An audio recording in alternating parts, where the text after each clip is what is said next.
It's literally like a make work project. Like we assume We're enemies. fun, right? Yeah, But it is. we are the current system. The economy is the efficiency is the enemy of these people because there's nothing economical about it. The more waste, the more sick people, the more if you got rid of car accidents right now, that shit would crash the economy.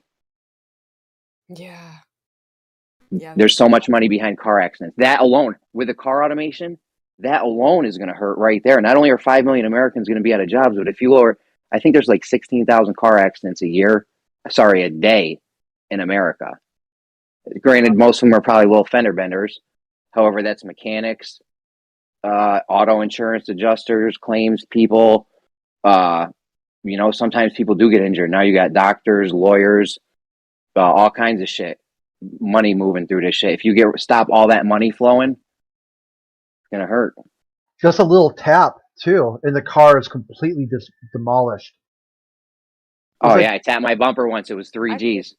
Yeah, it's like cars just to be like, oh, that'll buff out. Don't worry about it. And now it's like, yeah. Oh, go ahead. No, go for it. I thought you were done. There must be a lag on my end. I apologize. No, I'm just gonna explain about how they're just all plastic. They're just busted to pieces. Yeah. The 5 million Americans that are going to lose their jobs when they automate the cars is nothing compared to the money they're going to lose from those 16,000 car accidents a fucking day. Trust me. That is a lot of money getting moved right there. A lot of fucking money. Yeah, that's why back in the 90s, I think it was Chrysler and GM, they stopped the electric car because that car was perfect when they introduced it. Unfortunately, for the ordinary citizen, no one was able to buy. You could only rent it, and it was like $500 a month or something, or maybe more than that, $1,500 a month to rent this electric car, the EV1. Okay, you could never own it, and the thing that they noticed, that they underlined, was maintenance was almost non-existent. Check the tire pressure. There's no oil to check. Check the brake pads, and wipe the car down. So the regular industry, where you have your full car service, engine oils, timing belts, tappets, valves, transmission oil, these things make money. The electric car wasn't going to make them money. That's why they crushed it. Yeah, you got to sell $10 trillion worth of oil a year. You know what I'm excited about is the airless tire. You seen that? Yeah. Oh yeah. That's going to be huge right there. No more flat tires. No more punctures. What, an airless tire? Tell me. Oh, it's gonna. Are the Globers gonna use this as their argument? Anyway. No, it's just a. No, it's like a mechanical thing, like with those balls you see where you bounce. It's like a geometry structure that just maintains its shape. Yeah. It's not based on. Yeah, it's not. It's like a spider tire shaped, but it's like spider webbed of this thick rubber in between, so it gives you cushion. It still gives you that cushion. Uh-huh. Yeah, you get some suspension from there, and it's very good for. I think it works better on SUVs, of course, but yeah, they're going to use it on regular cars, and at the end of the day, no more inner tubes and no more punctures. That's the beauty of that. I mean, that's good. I think that's a good thing. That's going to end a lot of tow truck drivers coming out, and a lot of AAA drivers and all the guys that come change old women's tires, and that's going to end a lot of that. Like the innovations we're doing are going to knock out tons and tons of jobs. Yeah, like we are going to be screwed if we try to keep our monetary system and economy going the way we've been. It ain't going to work. Yeah. So what do you think? Bearing in mind, the monetary system is an evil invention anyway. It's a devaluation of the creation of Earth. That's what that is. It's not putting any value in any of our lives anyway. It's just a problem that we are trying to maintain, because the Earth was created without any monetary system. Everything was for free. You can build your house using materials that are already available. And but unfortunately, it's been hijacked. And now we have to pay to live on it. So there you are. What were you going to say, Redford? Sorry, Redford. What is your solution to that? To all of this, what do you think the best move is? Moving back to low tech. Low tech is key, as far as I'm concerned, because I think there's so many good things have been invented that they're kind of like abolished, that they shouldn't have done. And if we're going to use technology, it shouldn't be so intrusive in our lives. And I mean, then when it comes to work and the money, it shouldn't be costing a lot. There should be job share schemes where you only work 2 or 3 times a week, and the rest of the week you're with your family. And because someone else is going to do that job that you're doing, it's not just your job, but it's someone else's as well. And the cost of living should be brought right down. Shouldn't be that way, where everything's on a linear path upwards. No, it should be brought down to a level that is sustainable, that everybody can sustain and live and enjoy. That's my solution. Yeah, I don't think that's a good solution. I think it's better for us to be high tech as possible, more advanced as possible. But no, I'm not into that. what was I'm I not gonna into say? that at all. Oh yeah, I'm not into hold on, high-tech Jen. at all. I know. Hold on, I want to hear, Ted. I want to hear what Jeremy has to say. Ted. Wow. Yeah, go on, Jeremy. High tech, yeah. First of all, this is like Judgment Day. You ever seen Terminator movies? This automation thing, this is inevitable, right? Like, there's no companies fast food joints want to automate the whole process. Humans are a liability in a workplace. You got to pay them a good wage. You got to have good working environments. They call in sick. They get fucking hurt and sue the whole company. Like, you don't want humans there. You want robots there. Way more efficient, having everything automated. So this is like Judgment Day. It's inevitable, right? And as far as, I don't have a solution to it. The solution is to get rid of money, and you just need to, you got to know where the resources need to go. Like, okay, a supermarket, right? You'd have to run the whole world like a supermarket. What a supermarket does is they keep track of every item they sell always, right? So they know how many boxes of cornflakes they sold on September 2nd for the past 20 fucking years. So they're like, yo, on this day, on November 23rd or whatever, on September 2nd, we need to have 12 boxes of cornflakes in our store at least, right? So that's how you need to run the whole world needs to be run like that. Like, this is where we need the cornflakes. This is where we need this metal. This is where we need the fucking jet skis and the boats. The money system is just not going to cut it, because where's the money going to come from? That's why I said that that's why I said if nobody do works, away with money. Got to do away with the monetary system. Got to go. Right. And I'm saying that I'm just saying that if you're going to have these high-tech things and replace humans with robots, fine. But that's because they're going to be working for us, making our lives easier, so we can actually have that free time to be with the family. The cost of living is going to have to be zero. So you're going to do away with money. That's what I said. Then we run into another problem, like you said, about us being, I don't know, you were hinting towards us being like slaves to this technology. It's basically controlling us now.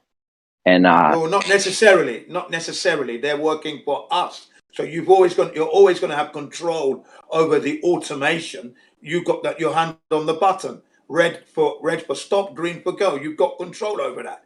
And they'll never. Yeah, but it's kind of like they can never. Go on. It's kind of like our system now, though. Like like, if the grid was to go out, the electrical grid, or the water was to shut off, or the food was to stop coming in, like, we're slaves to these systems. We have got to keep these systems going no matter what. Yeah, we are reliant on that. Yeah, I am for localizing it more, though. Like every house should be growing its own food, producing its own electricity, collecting its own water. That's not even. That's not even beyond. I said that earlier. I said that months ago that every house by law would have a solar panel built on both sides of the roof, because by law we should be harnessing the sun's energy. We also on nuclear plants and that. Yeah? We also need to be building houses much. We also need to be building houses much differently. Like, right now, we build houses with planned obsolescence in mind. Yeah, they want your house to burn down, to break, to get flooded. If you start building concrete domes that are hurricane proof, earthquake proof, they don't catch on fire. You know what I'm saying? We're always going to need fucking homes, right? Yeah. I'm all for that, but I'm all for that in the way that it doesn't cost any money. Look, if I was to be the president of the country, let's say tomorrow, that's exactly what I'm going to be doing. That's going to stop. Houses are going to be built differently. Different building laws are coming into play. Every house will be built for you by the government or by the government's dedicated builders. and they're going to be falling into line with harmoniously living with nature. Nature's DNA is where these houses are going to be made of. Nothing man-made, no chemicals. It's all natural fibers, everything's going to be natural for you by law. And the reason I say that is that because we have spent from before we were born, the money that we have put through the taxes that are taken from us has been used for mass destruction. Okay? Trillions of dollars. That money must be repaid back to humanity. So if listen, we can that make money's money, never going to get. hang on. If we can use the money to make destructive weapons, then it stands to reason that we can use that money to make good houses for people to live in, for the taxpayer, as far as I'm concerned. Listen, those trillions, they ain't never getting paid back, bro. The money system is not going to last that long. It can't. This automation is right around the corner. Like, it's here right now. The automation, we have the technology to do it right now. Those trillions ain't never getting paid back because once the automation hits, they're going to have no choice. Once the automation hits, they're going to have no choice but to get rid of the monetary system, because if no one's fucking working, what is money? What are you even doing with money at that point? Nobody's even working. How are you going to pay the debt? How are you going to? You can't pay the debt back. You can't pay it. You're right. I have a question. Yeah, go ahead, man. So what do we do like today, though? Because I mean, what do we do? What is the best move, do you think? Because I can see Jin's side, because I do agree that I think we are supposed to live simpler, and that's more, I don't know, gratifying. You're closer to God when you live like that. However, I think that it just seems to be human nature that, as Jeremy says, like, we're going to keep going, right? Man wants to keep making things better and improving. Hell yeah. So I don't think that you can get away from that. So you either have to remove yourself and go and try to be as self-sufficient as you can. But what do you do? I'm pulling out. I'm actually pulling out of this thing. So what's happening with me is that I've got enough knowledge in my own head to exist without the necessities of technology. That means that I will be moving. My communication with people would be slower. It might be a letter. It might mean I have to go there.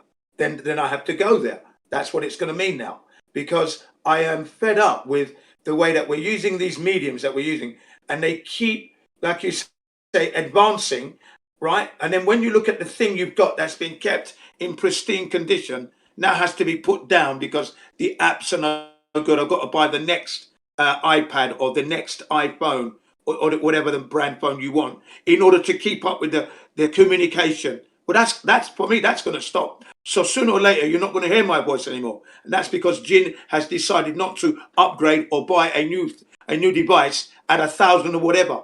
That's not happening. I'm stopping that, because that means I'm no longer going to be reliant on that. So if I want to communicate with anybody now, back to pen and paper, posting it in there. That's it. That's what's going to happen.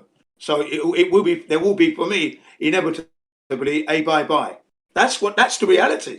Because I'm fed up with that. As things like keep getting more technologically advanced, you're just going to be upgrading, and then you're just going to kind of remove yourself slowly in that way. Absolutely, yeah. Okay, so it's not going to be like, I gotta prepare and like get everything set up like tomorrow. You're gonna just go with the flow. Okay, all right. That's it. Yeah. So slowly goodbye to that side of technology. I do run motorcycles that are high tech, so that's fine. That side of things, spark plugs, engine oils, even though they want to go electric, that won't go fully electric in my lifetime. So I'll still be able to run my motorcycles and my cars.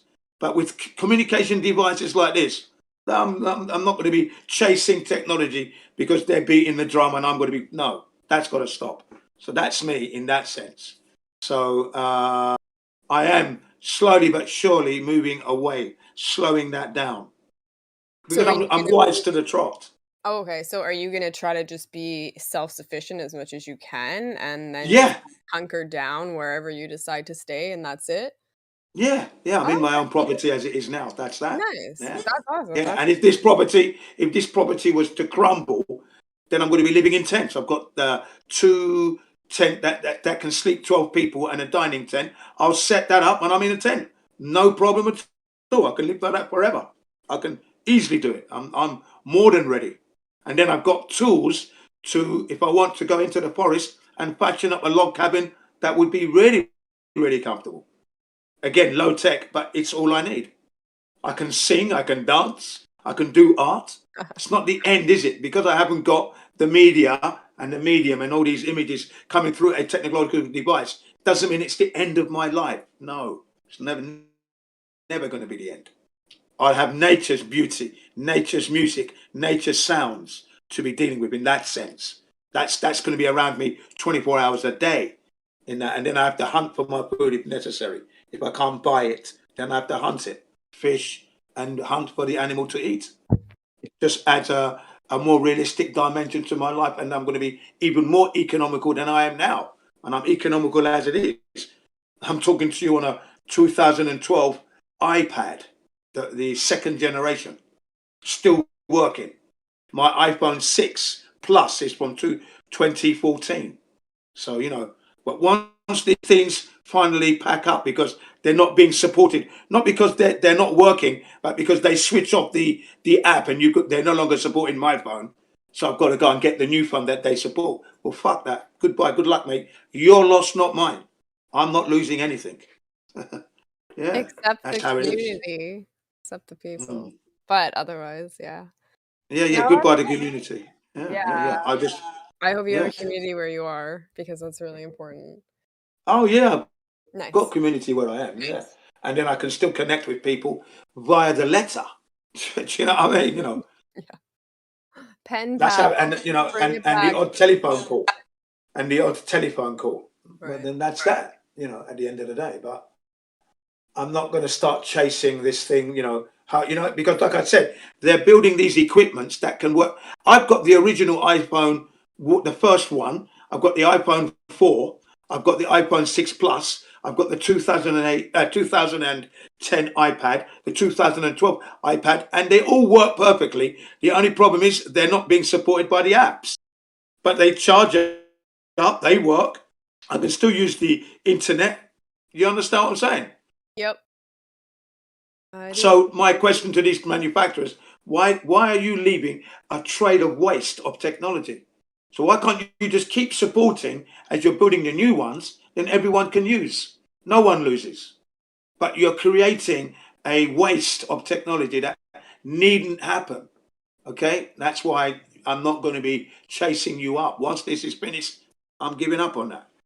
I have enough knowledge to know to survive for the rest of my life. I'm not going to be worried about that. It's going to be the least of my problems. Yeah, and it is getting pretty crazy because the whole technology thing, like I just recently got a new phone and it was just insane. You finance it, like it's so stupid. So it's way more expensive and I was like, this is so dumb when I'm talking to the phone company. And she's like, well, yeah, but like if you want the new iPhone, like it's over $2,000. She's like, people can't afford that. So It's now we silly have money. this option. I'm like, what is this? I'm like, now you're financing a phone. I'm like, the world has gone too far. Like Yeah, it's that's obscene. crazy. But then like, Yeah. but again, it's just gonna keep going. Like Jeremy says, like that's just what's gonna happen. Like Only because crazy. the consumer is so dumb that they buy into it. That's the Well, only no, reason why. okay, hold on. I don't think it's necessarily that they're dumb. You have to take into consideration that these people are being brainwashed, right? I know that they're voluntarily watching the programming on TV, but they're not aware, I don't think, of what it's actually doing to them, right? So they always have this instant gratification, right? You're going online. It's the whole thing. So people just can't see Okay. for themselves, right? I'll agree with you. It's not that they're dumb, but they are brainwashed. So they're Yeah. not able to discern that they've been tricked. So because of that, that's why it's going to carry on and carry on. So people like me are going to be the ones that will probably wake them up, because I'm going to say to them, I don't know how they can justify $2,000. And when I open up the phone for them and have a look at the inside of an iPhone, there's hardly anything in there. The componentry is so small and tiny, it takes up a little room. Then you've got the space for the battery, and they want you to pay $2,000 for that, right? And I'm thinking that's mad. In fact, if you are capable, you could build your own one for at least 50% of the price. Okay, you can build it yourself if you are capable of doing that. You can get all the parts. You can go to China or order from China, order components, and assemble your own iPhone. It's definitely doable. I've seen it done.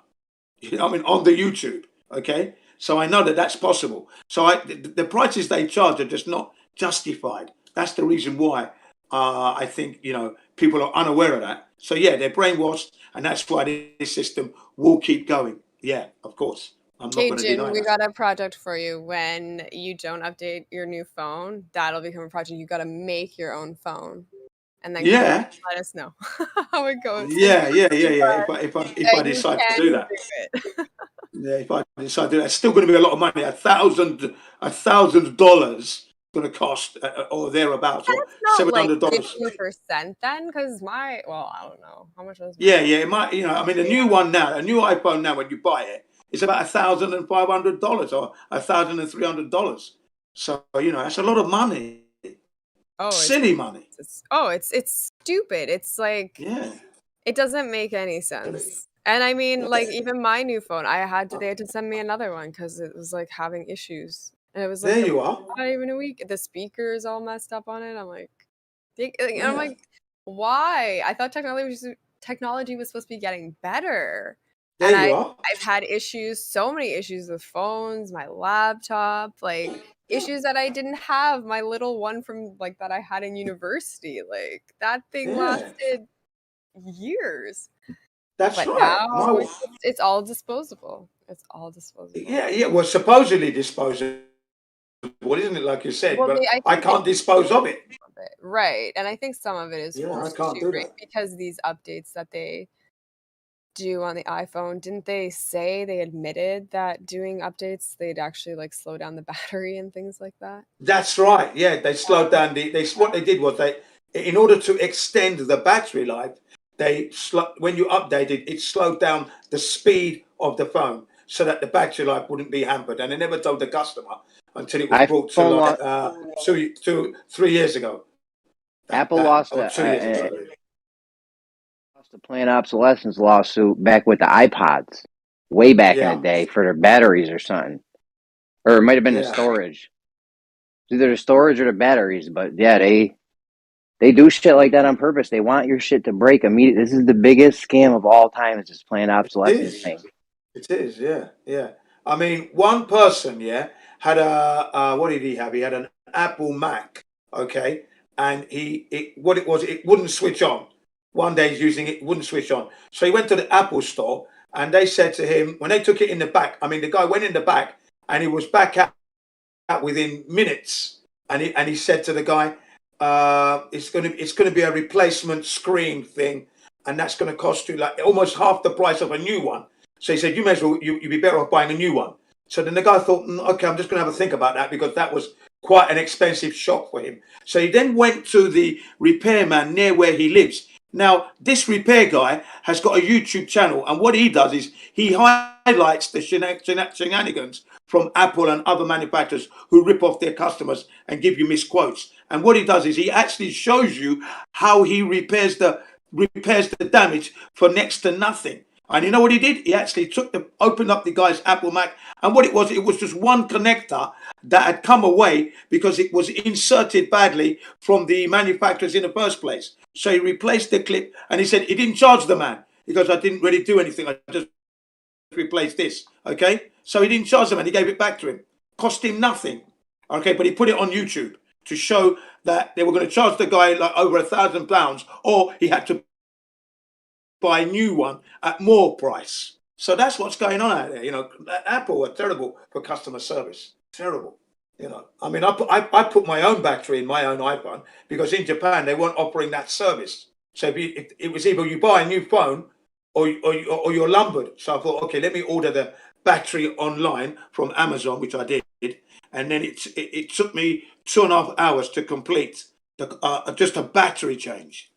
The amount of stuff that I had to remove out of the way. That's when I discovered how simple this damn phone was and the amount of money they want to charge. I thought, nah, that's crazy, man. Look at this. They're overcharging, way over the price. And the funny thing is, Steve Jobs, his two main concerns were, one, price of the new device, whatever it is. It had to be a fixed price and not spiral out of control. That was Steve Jobs' integrity and battery life. So whenever he introduced a new device, it was at the price of the previous release, the previous model's release price. So he capped it. Okay, and then he always announced the extension of how many more minutes you got on your battery. But since he's passed away, Tim Cook has just gone like an express train. Everything's just gone up. Price after price just gone up, out of control. And that's not good. Totally disappointed. And then you've got the apps manufacturers not supporting your device after so many years. They stop support. Why would you stop supporting? It's working perfectly. What's the problem? Why won't you support? I don't understand you. Don't understand you at all. But there you go. It's all part of that trickery, like you were saying, you know, keep you invested. But yeah, no thank you very much. Yeah, I'm definitely pulling out sooner or later. Not too bothered. Not too fussed. It's not all that. It's not making my world any much better, to be quite honest. There's more to the world than an iPhone and being able to talk to people across the other side of the earth. Wow, fantastic, but it's not worth the 1,000, 2,000 that they want. And then and then the lack of not supporting, and then the technological waste that I'm leaving behind because they won't support my phone. It's not worth all that. I'd rather go snowboarding and enjoy that and listen to my music through the iPad. I can do that. You know what I mean? I can do that with any mod. But what would you do with that Discord, Jen? I'm going to have to survive, aren't I? I'm going to have to remember the heydays. That's what's going to happen there. But I'd still be out there flat smacking. And showing people that the earth is, that's what's going to happen. It doesn't stop because Discord stops. You see what I mean? That's me. I'm just wise to the trot now. So when people flashing their phones, they say, oh, you're still on now? Yeah, fine. Here's my one from 2010, 2008, still working. Yeah, there's my photographs. There's some music. There you go, still working. There you go, that's all I need. Don't need the latest. And it's all working off Wi-Fi. So I don't have any server. So if there's Wi-Fi, it works. If there's no Wi-Fi, I can't use it. There you go. Unless it's downloaded podcasts that I have. So I'm happy, man. I'm happy. I'm sussed this thing out. I'm not really going to be chasing technology all the way to infinity. No, that's not happening. Sorry. I'm not giving them my money or my time like that. No. That's what humanity has to do. If humanity is awake like that, we can control them easily. They'll be begging us to buy their phones. Jim, the better technology we have, though, I mean, eventually you could get so good that you could have humans being immortal, maybe nano robot medical things going through your bloodstream, keeping you healthy at all times. You get even one spot of cancer, the nanobots kill it out, or you download your brain onto a fucking hard drive or something. You could be living forever. The creator intended that. I don't think that's what the creator intended of us to become. So that would be not natural. Do you understand what I mean? Whatever we could do, he let us do what we do, right? Yeah, limbs and the what they call that, the exoskeleton that helps people who can't walk are fantastic. So it's aiding movement. Yeah, I'm into all that. I don't mind technology being used in that fashion. Yeah, fine. That's fine. That's okay. I think that's a good thing, And yeah, if it's enabling people to be more mobile in their lives, fantastic. More power to your elbow there, but not at break your bank prices. All right? No, sorry. That's what I mean. I can't be costing the fucking earth just for that. Fucking, I'd rather limp. They've got to be sensible about what they do. That comes with humanity. Your integrity has to kick in. What is a reasonable price to charge for this? It's not all about making money all the time. Shouldn't be. That's why we're in this mess. The monetary system has devalued the earth and devalued humanity. And remember, we have spent so much money on destruction. Imagine if we went the other way. We'd have them domes you were talking about, because I like a dome structure. I think it's just it's beautiful on the eyes, practical to live in, and it's all feel good, don't you think? Love that. I'd love to have my house as a dome. Yeah, man. No doubt about that. Fucking. I mean, the 3D printing houses now, you use concrete.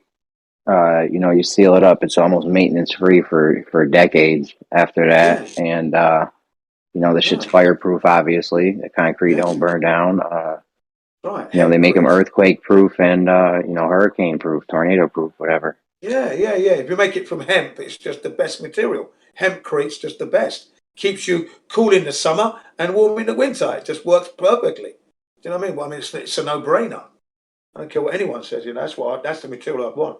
I mean, I asked my kids, right, when we go camping, we're in the tent and that, and I asked them, could you live in a tent for 1 year? And they said, yeah. I goes, yeah, it's not bad, is it? You're sleeping because all you do is lie down and then you get up and you go and have your breakfast and you go about your business, right? So I said to them, now if there's an earthquake, which do you think is safer, the tent or the house? And they said the tent. I goes, exactly, because things are not going to fall on your bloody head, are they? Right, there you go. So the house, really, I mean, what is it? What is the house? Bloody problem, isn't it? So when you start to look at if you want to live in harmony with nature, you're not going to be building, you shouldn't be building structures like we're living in. No, it's not right. It's fucking shit. And then you sign your life away for like 25 years, 30 years on a loan for a structure that's just shit. Anyway, you know? And like yeah, I mean, said, these houses at this point should be generational. We should be passing down to our kids. You know what I mean? They built the Great Pyramid thousands of years ago. That shit's still standing. You're telling us we can't build. Yeah. We're always going to need homes. You know what I mean? Yeah. When are we not going to need a home? Yeah, that's right. That's what I'm teaching my children now. That don't look at the way we're living now. It's not right. So what you've got to try and think of is how to live in harmony with nature, and that it's going to cost you less to maintain the house. And when you have to maintain it, it's almost like all you need is just a damn cloth. You wipe down and your house is clean from the outside. That easy, Not too many and just to maintain your house every so often. Get out the massive tools. It should be that you can just live and your house is looking after itself. All the solar panels are on there, bringing in the sun's energy to your house. It should be, what's the word I'm looking for there? Self-sufficient. It's working for you. Yeah, that's how you got to build your house. That's what I'm saying to the kids. I go, see, yeah. So stop thinking like this kind of structure. No. Got to go for like you were saying, the dome, hexagonal dome, whatever. Beautiful. That's what I want. That's what I want. That's why I like camping. It's the closest I can get to that. I'm in my element when I'm in the camp. So yeah, it's easy to live in utopia. Technology is moving on, but it's possible to have a different way, and you can be in the middle or completely off the grid or partially on the grid. You can get there. There is that middle ground, definitely. And that's where I want to be. Yeah, I'm not scared to cut off the technology completely. That's not going to scare me one iota. Not at all. I can still connect with people if I choose to. Yeah. But yeah. I was having a discussion in the 24/7 about children growing up and drugs and all that, and the rebellion and the teenage adolescence. I said, my kids haven't gone through any of that. And they were like surprised to hear that. I said, well, no, I'm living in Japan, so the culture is slightly different. The kids are not worried about drugs and alcohol. That's not what is on their mind.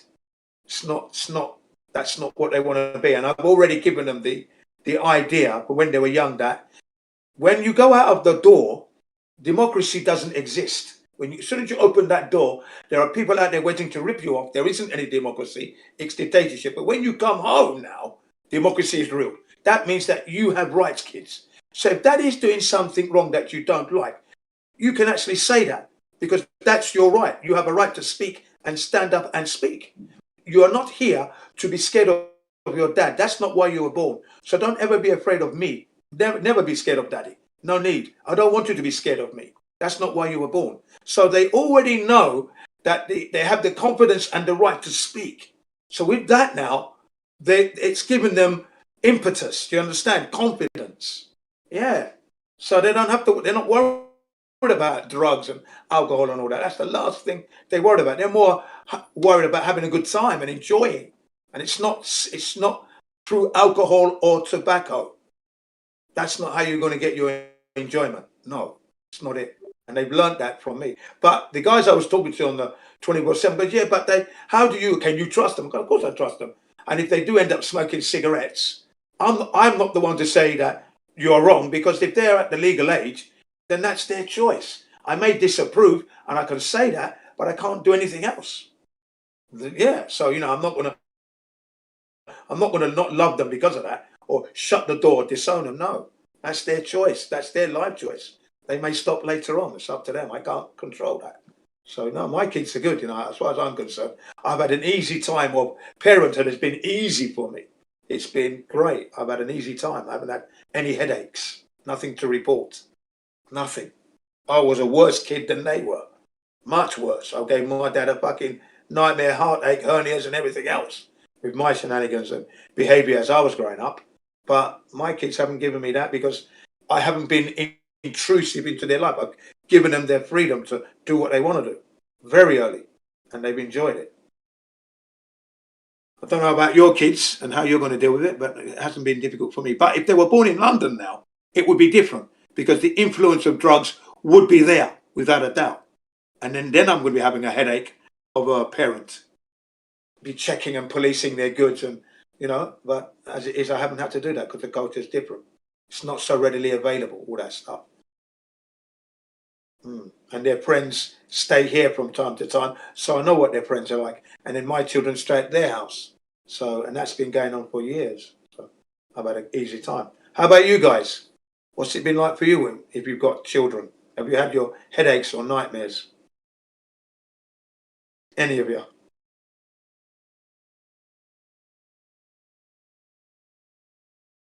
Oh, no one's talking. Okay. I'm listening. I just don't have any kids. Had any problems? You don't have any kids, I see. Yeah. Children for me has been an easy one. It's been really easy. I mean, I was there when they were tiny and all the diaper stuff. I did it. Like I said to my wife, I'm going to be doing it better than you. And the nurses, watch. This is how you do it, right? Yeah.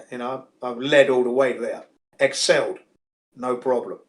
And then as they're growing up, being their friend as opposed to being their father, that's there, but also their friend that they confide in and play. And yeah, that played that role perfectly. Loved it. In fact, I miss it sometimes, but yeah, that's cool. And then now they're in their independent stage. So now I've got to let them go and do their own thing. But anything goes wrong, they can always come back and tell me. And that's what it's now. That's the stage I'm at now. Bike's broken, Dad. I goes, yeah, but I showed you. Yeah, but Dad, come on, Dad. Okay. All right, I'll do it. You ain't got the time. Okay. Right. So, I fix their bikes, repair their socks, sew the socks up, put a button on their shirt. I do that. I do. Not my wife, but I do that. Don't mind. Because I'm the one that does the laundry anyway, and I can see the buttons missing. I've got a collection of buttons in a tin. There you go. Get a needle out. Whack that on. And then I said to my son, I put the button back on the shirt. Oh, thanks, Dad. That's it. Done. Just love it, man. Yeah. Child rearing is not as difficult as people make out it is to be. You either want to do it or don't want to do it. Simple. If you want to do it, then you're going to do it in a way that it's economical, not stressful, because it's costing money, it's wasted energy, and I'm very good at that. Very, very ergonomic genius. Telling you. Then part of that is because I'm not making money hand over fist, so I have to be very frugal and economical with the pennies that I earn, and I'm very good at that. Love extracting the most out of nothing. I take great pride in that. Yeah. That's why when I go out, you might be looking at me, but the things I've got on are like 10, 20, 30 years old. No one knows unless I tell them. And I feel good. There is a kick to my walk. I walk and I listen to my music and I'm jogging and I'm dancing. Yeah, people laugh when they see me. That means I've entertained you for that second. Good. Remember, because I'm coming back the next day. Yeah, That's how I live. Yeah, man. It's not always about the money, the money, the money, the money. Because you've got to enjoy without money. Okay? Enjoyment was always there without the money. Yeah, man. Especially in these times when they're trying to jab you with crap that you don't need, telling you you need this. Honestly. Yeah. Yeah. Careful, Jen. Easy. Easy, killer. Yeah. Yeah. You know what I mean. Yeah. They're not, they can never rock. I'm going to rock their world to the point where their teeth are going to fall out. That's how much rocking I'm going to give them. Yeah, they can never rock my world. Never. None of them could. How much of an impact are we really having? I mean, look at the guys that do the most. Maybe with it or something. Somebody who's out there in the streets, touching people basically. Do you think he's having a big impact or what? Well, I mean, I think wherever he's gone, he's had an impact. And hopefully, if those people he's impacted upon have the confidence to look into the subject matter, pursue it a bit more, and then go on to touch people, that's an impact. It's positive all the way. At what speed or rate? Well, it's obviously caterpillar pace, but it's still moving. Yeah, it's still moving. Yeah. And that's good. Yeah. Yeah. Yeah. It's still a movement to the positive. Yeah. And if you can connect with the military personnel, they're the ones I want to meet the most, because I want them to drop the gun to bring peace upon the earth. Drop your gun. All you're doing is helping the elite to stay in the place. You die. Your parents get the American flag or the British flag or the African flag folded up in a triangle. He died with his boots on, and that's all you're going to get. And some of these people got mouths to feed, though. A lot of those Marines and shit, and the Army, Navy, all those people, they got, they got families. They can't just lay it down and do it, Yeah, Then what? this is when it's time to, bite the bullet and say, okay, well, I'm going to put my hand out to the government because I've paid my taxes. Now it's my time of need. Give me that money, and then you have to be resourceful. And what's the other word I'm thinking of there? Just do something else. Yeah, just go do something You else. have to diversify and try to diversify. Yeah, and then live within your means. That's all. And remember this, yeah. If you've been a military personnel, okay, and you've now realised that you are in the wrong place and the military is the wrong thing to have, then you don't vote in the next election, do you? That's what you do. That's how you break this thing and smash it to smithereens. You don't vote. You don't run off and put an X, sealing your doom for yourself and the rest of humanity. The worst move you could do is to go and play that stupid game that it doesn't make any sense anyway, because the next leader has already been selected. So you're just going through the motions pointlessly. Right. Stop that shit. So when they see no turnout, right, the turnout is like almost zero, right, then you will see what kind of government you have.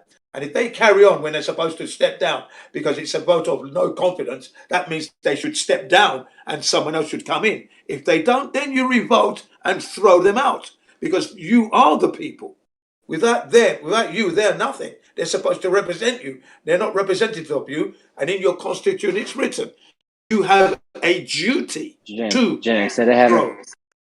Instead of having nobody go vote, why don't we just go vote our own man in and have him? Oh, yeah, exactly. That's what you do. Exactly that. That's exactly what you do. That's what it's all about. Exactly. That holds your values, and it's all about a peaceful, cohesive existence on this flat earth. That's all they want. Any race. Don't ask any race. That's all they want. Guns, bullets, aircraft carriers, missile launchers, submarines, spy, espionage, headache, crap, stuff to put fear in people, wipe them all out, put them in jail, all of them, remind them, strip them naked, no clothes. Yeah, now you understand what clothes mean, yeah? And then here's your meal for the day. You ain't got no clothes to wear though. Here's your meal. There you go, eat and enjoy. Yeah, I want them to feel it proper. That's what I would do if I was the jailer. Yeah, they'd have no clothes on. Give me shit how cold you get. I want you to know, because you have to know the people who have died for nothing. They didn't know the earth was flat, and then you had all these wars going on. You killed the innocent people, people that were even maybe they loved Tom and Jerry, Batman and Robin and all that, but then you've killed them because of your stupid, false game. They're dead. You're going to feel it, man. Otherwise, you'll hang yourself. And to do that means you understood that you had to take yourself out. Yeah, man. I really mean what I said there, man. They need to feel it big time. Remember, they killed innocent people, and the most innocent they've killed are children. That's when you know humanity has reached rock bottom, because we're not doing anything to stop that, but yet we see it happen. Truckloads of kids thrown into a mass grave in Iraq. That's not a nice thing to see, being tipped in like rubble, dirt. No, I don't want to see that, but I saw it. For freedom of one country, I'd like to stand on Bush's neck, Biden's neck, and just end his life. I'd love to do that. Just stand on it. Because he's threatening the life of me and my children with the injection. So I need to stamp on his neck and end his life. Good night. Goodbye. You've lived too long and you're a poison, toxic human being. End of you. Good night. Thank you. Out. That's what we need to do. We need to do. Remember, they've killed innocent people have died. They're killing black people wholesale on the streets. Police officers, taser, taser, taser. Got the wrong. What the fuck? Why did it have to escalate to the taser anyway, madam? Why did it have to go that far? Fuck's sake. What are you thinking about? What's going on in your mind? You're a police officer, traffic system here. Okay, traffic violation. For a stupid law, he had something hanging off his rearview mirror, which is a misdemeanor in the state of wherever that state was. In another state, it's not a problem. So because he had something swaying in the front of his mirror that shouldn't be there, which is not really a problem, he's dead now. You see? So the stupid law number one, fucking idiotic, stupid policewoman. Okay, she does realise she did bad, and she's genuinely feeling remorse. I can see that already. But what were you thinking at the time? Taser, taser, taser, bang! You know, I mean, why? Why did it have to go to the taser? What were you thinking? And then another one. The black guy's running, doing his jogging, trying to maintain his health. They think he's a robber. Why would they think that? I don't know. So father and dad pursue the black guy. They get out, trying to arrest him. Struggle ensues. Bang! The boy's been shot. He runs off and then collapsed death. I mean, please, man. What world are we living in? If you can't even just go for a jog. Fuck. When I say put my foot on Biden's throat, I meant what I said. Put my foot on his throat and good night, Biden. Really? That's what should be happening. Fucking cheek. Okay, we're living in a mad world, man. I don't wish anybody any harm at all. I don't. But people who are putting harm in, they're in high positions that are supposed to be like looking after the world but endangering everyone's lives. They've got to be removed. Got to remove them completely. Okay? It's wrong. Absolutely. Totally abhorrent. Contradiction to living. So yeah, man, you know. Especially when life could be so simple. Even with the technology. No, you know, everything's fucking cack-handed. Corrupted. And sleepwalking people. Yeah. So I will do my best to highlight that using the best language I can and to highlight to the people, well, no, you are in fact in the wrong. You got yourself jabbed up. Now you're a liability for me now. I'm the one that's clean. So when it all goes wrong and they start saying, okay, we want the blood of the unvaccinated, please, because we need to clean. Yeah. You know what? You haven't got enough money in your fucking bank to have one drop of my blood. First of all, you better fucking think, yeah, right. I'm going to give you my blood now. Yeah, because you made a mistake and endangers us all. Sit down, man. People don't know yet. You don't know you're alive. Getting dumber by the day. Don't get me wrong. I was like that myself. I was caught in that for a little while. You know, thinking that I was going mobility mobile every 2 years, brand new motorbike, feeling good. Until one day I saw the motorbike that I used to own. And I went, I used to have that bike. That's my bike. And then I felt bad. I thought, fucking hell, look, I had that bike for 2 years. And now I'm seeing someone else ride it. And I thought, yeah, I didn't like that feeling. Like I wasted. I thought, yeah, this bike I'm going to keep for as long as possible, and I stopped that stupid superficial feeling good thing. I thought, no, that's bollocks. That was wasteful. Yeah. So longevity and keeping things for a long time has always been in me. But with the motorbikes, because I was making money, I thought, yeah, I'll get a new one. But, yeah, someone else can have that. And I just using them like toilet paper at one point. It felt silly in the end. Well, no, stop that, Jim. That's wasteful. That's not you. Good. And I stopped. But I was in there. I was caught into that. Still brainwashed because I thought the Earth was a globe. I thought vaccines work. I knew war was no good. But I always thought that I was brainwashed. There's no doubt about it. I'm not going to deny that. But now, Jim today from 20 years ago, he was sharp then. But now, man, fuck me. If you look at me, your eyes bleed. I'm that sharp. If you're a heliocentrist and you look at me, you're done. Dusted. But I'll always be gentle at first. I'll always give you that chance because I was like you. But yeah, that's life. Gotta keep it going. Put your best foot forward.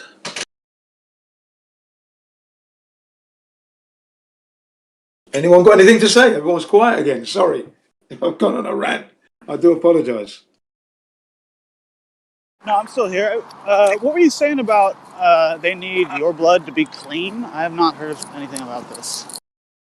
I know, yeah, that's just something that I've thought about over the last 2 years. That, like, those who have been poisoned with the jab. Can you imagine that? In the end, they might want to have a transfusion in order to like clean their blood out. So you might want to donate your blood to help others. I'm going to say, no, I'm not going to do that. You haven't got enough money in your bank. Do you understand what I mean? Clean out their blood. Yeah, I understand. I would, though. I would absolutely give up my blood. No, I would give it up for a price, though. I wouldn't give it up for nothing. No, I'm not going to do that because I've dedicated myself to keeping myself clean and healthy. So if they want that, they're going to have to pay. Sorry, it's not going to be given for nothing. No. That's why I said you haven't got enough money in your coffers. You're going to pay for that. I'm not going to give it to you for free. You're mad. You'll be out of your mind. It depends. Like, what if there was a big uprising, right? And all these political figures are ousted and exposed for doing the evil that they're doing, and we get, a new, temporary government, sort of, by the people, for the people. Yeah, a new era. Yeah. And they're like, look, you were tricked, and there's a massive outcry of people are like, oh crap, I was tricked. I don't know. I'd want to help those people, in that situation, I see people, I probably would. People that were coerced into taking the vaccine, people that took the vaccine more than willingly, and parade about it. Guys, relax with the V word and shit. This is right. Yeah. My bad. I forget sometimes. But it's all good. People that are, I see them as victims, man. I do. I really, really do. I think that they've been tricked into a certain type of lifestyle that would even allow you to consider doing that to be a good idea, right? Yeah, brainwashed. Yeah. Yeah, I have a lot of sympathy. Compassion. All right. Compassion, that's what I'm looking for. Yeah, compassion. And empathy. Yeah, I understand that.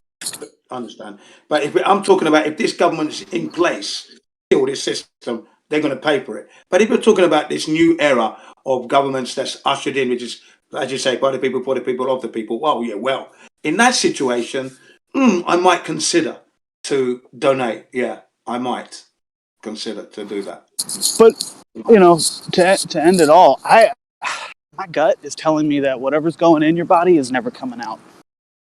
That's what my gut tells me. I don't think there's going to be any kind of cleaning or anything that can really happen. No, that's true, because my research has led me to that conclusion as well. That it gets lodged into your brain and your organs, and it's not coming out. Correct. That's what my research has led me to that conclusion. So yeah, they're wrecked forever. They've wrecked the DNA of their family lineage. Right? And I've said to my children, if you get married, make sure that the person you married is of pure, non-jab blood. Okay? Because if that's the case, don't marry that person. You just blew my mind with that. I just realized I'm the only person in my family that can carry on my real genetics. If this jab is actually changing your genetics, I'm the only one. Good. I'm the only one. Oh my God, that's crazy. Right. It is, isn't it? It is, isn't it? That's how serious it is. You better I'm gonna believe go have it, some man. kids. Right. Yeah, but you've got to make sure that your partner is of the same situation you're in, that they're unjabbed, carrying the, you know? Yeah, I do. And Otherwise, you're going to be. it's sad. I know a lot of people that they took one or two, and they've now regretted it and they're over it. Yeah. I have some people who really, we got into big arguments about all this in the very beginning, you know, even before the jab was invented and, or allegedly invented, whatever. Yeah. And they held out though. They didn't get it for different reasons, but still believed that something was going on. And now they're like, yeah, you were right. This has been fake. And fake for the whole time. That's, yeah. I don't know about you guys, but I got a beautiful full moon rising right now. Good Lord. You're looking at the moon, are you? Full moon with the lavender and the dark pink sky behind it. Yeah, lovely. Lovely. Yeah, no, that I love how the colors change for sunrise and sunset. Like first you get that blue, orange, and I love that color myself. Yeah. and then you switch to all the purples and the pinks. That's right. I mean, that's just so beautiful, isn't it? Yeah. Nice, natural, vivid colors. As time is moving on, yeah? As time moves and the moon moves across the sky, you're actually witnessing that. It's just fantastic. You see? It's there for our delight, isn't it? The moon? Yeah. Yeah.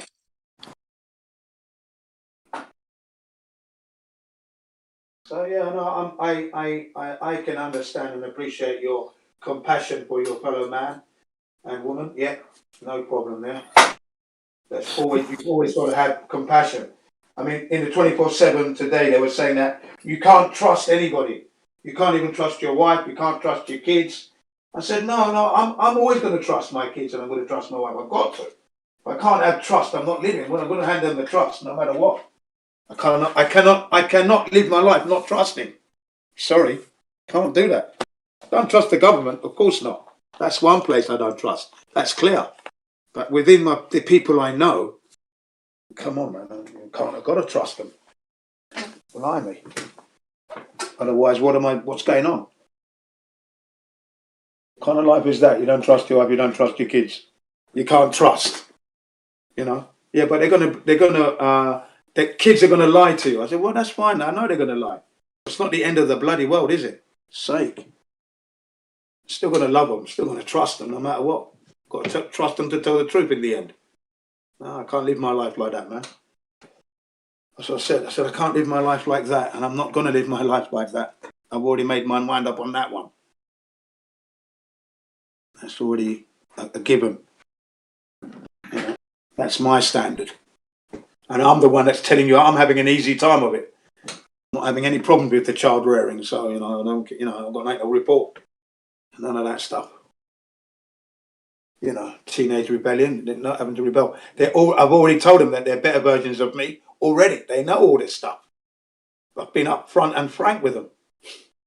When I was a kid, you were doing better than I was. This is what I was doing. I told them how I was. So they know. Yeah. I think that's cool.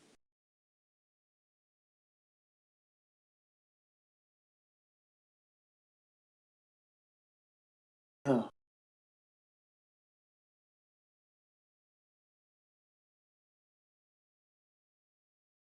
I think it's amazing that the way people when they finally pluck up the courage to come to these servers, and then they say, you ask them the question, what's their proof? And then they usually say it's pictures and that, and then it gets brought to their attention that those pictures are not real. They're Photoshop composites from Robert Simmons, for example, who works for NASA, who created the blue marble image. Okay, fine. And then you ask them for any other proof, and then they say, the other proof I've got is the stuff that I've read and the numbers and the maths. I said, okay, so you've got a bunch of numbers and maths that you haven't confirmed. You haven't actually gone out to confirm these, have you? No, I haven't. Okay, so that's more belief. Have you got anything else? And then it went silent, you see. And whilst he was thinking, I said, yeah, don't you think it should be easy for you? Like switching on a light, on, off. You should be able to tell, you know. But you haven't got anything, have you? Right. Oh, what did he say? He said that, I don't really care if it's a globe or a flat earth, you know, and then it's not that important. I don't really. It's not that important. So you don't really want to know what the earth is. Is that what it is? So you're living your life like a spanner in a machine, you know, just ding dong, ding-a-ling, ding-a-ling, no direction because the machine is going. You're not really doing anything you're not being a useful spanner. You're being a spanner in the works to wreck the machine. Is that it? That's your life? No direction. Doesn't matter. You know, and then someone interrupted there, you know, brought in a religious content to that. But that's as far as I got with this individual, you know. And then when that guy stopped interrupting, then I carried on. I said, because it should be important to you to want to know what Earth is, because they teach, if it's indeed not a globe and it's being taught in schools, colleges, universities, then they're perpetuating a falsehood, which means that these guys are living in fantasy land. Yeah, is that what you want? Is that because that's not the essence of living, is it? What the Creator created, is that correct? Yeah, and then again, interruption from other guys before the guy could even answer. Got 10 other voices chiming in. You know, I was trying to engage the guy coherently so that he could actually speak as he came in. But in the end, he left spiraling and cussing in the end. So never mind. I thought, oh, that's a shame. But that's his situation. That's his demeanour. Never mind. We gave him the best red carpet treatment we could give.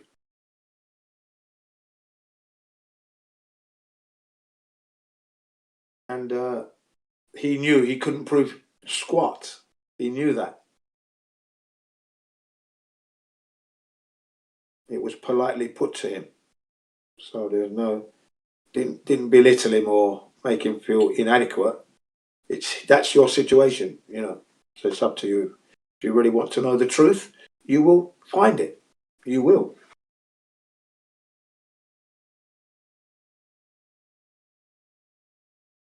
And that's what it's all about. How real do you want to be?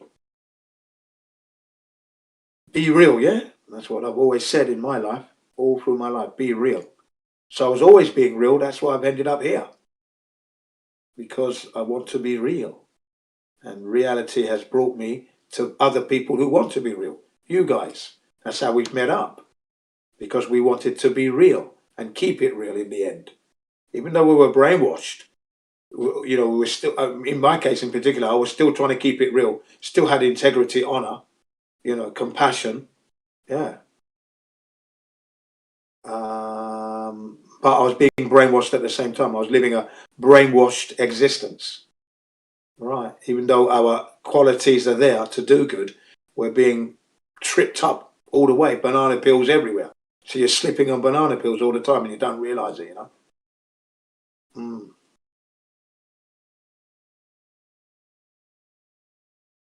When it finally drops, yeah, you sharpen your game pretty quick.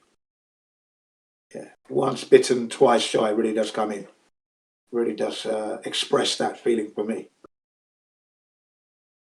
As George Bush said, you get bitten once, something. You get bitten twice, shame on you. But you can't get bitten once you get bitten before. He made me laugh when he did that. Because he couldn't quite remember the actual rhyme, you know, and how it went. Or the proverb. But yeah, he made me laugh. George Bush.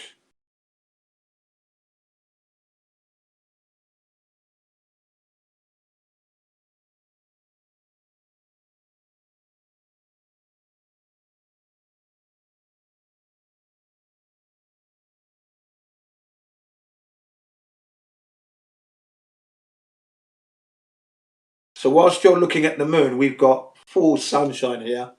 Japan, it is now 9 o'clock in the morning, just gone 9 in the morning. 9:03, 9:04 a.m. Beautiful. I went for a 6-mile hike yesterday. So today it might be just a short 12-mile cycle in the afternoon. We are in winter after all. And as you bomb through the wind, that chill factor does get to your ears and your feet. So I might just do a 12-miler, and get back quick. But I like it. I enjoyed it yesterday. Feeling that cold wind on my face felt really nice. Oh yeah.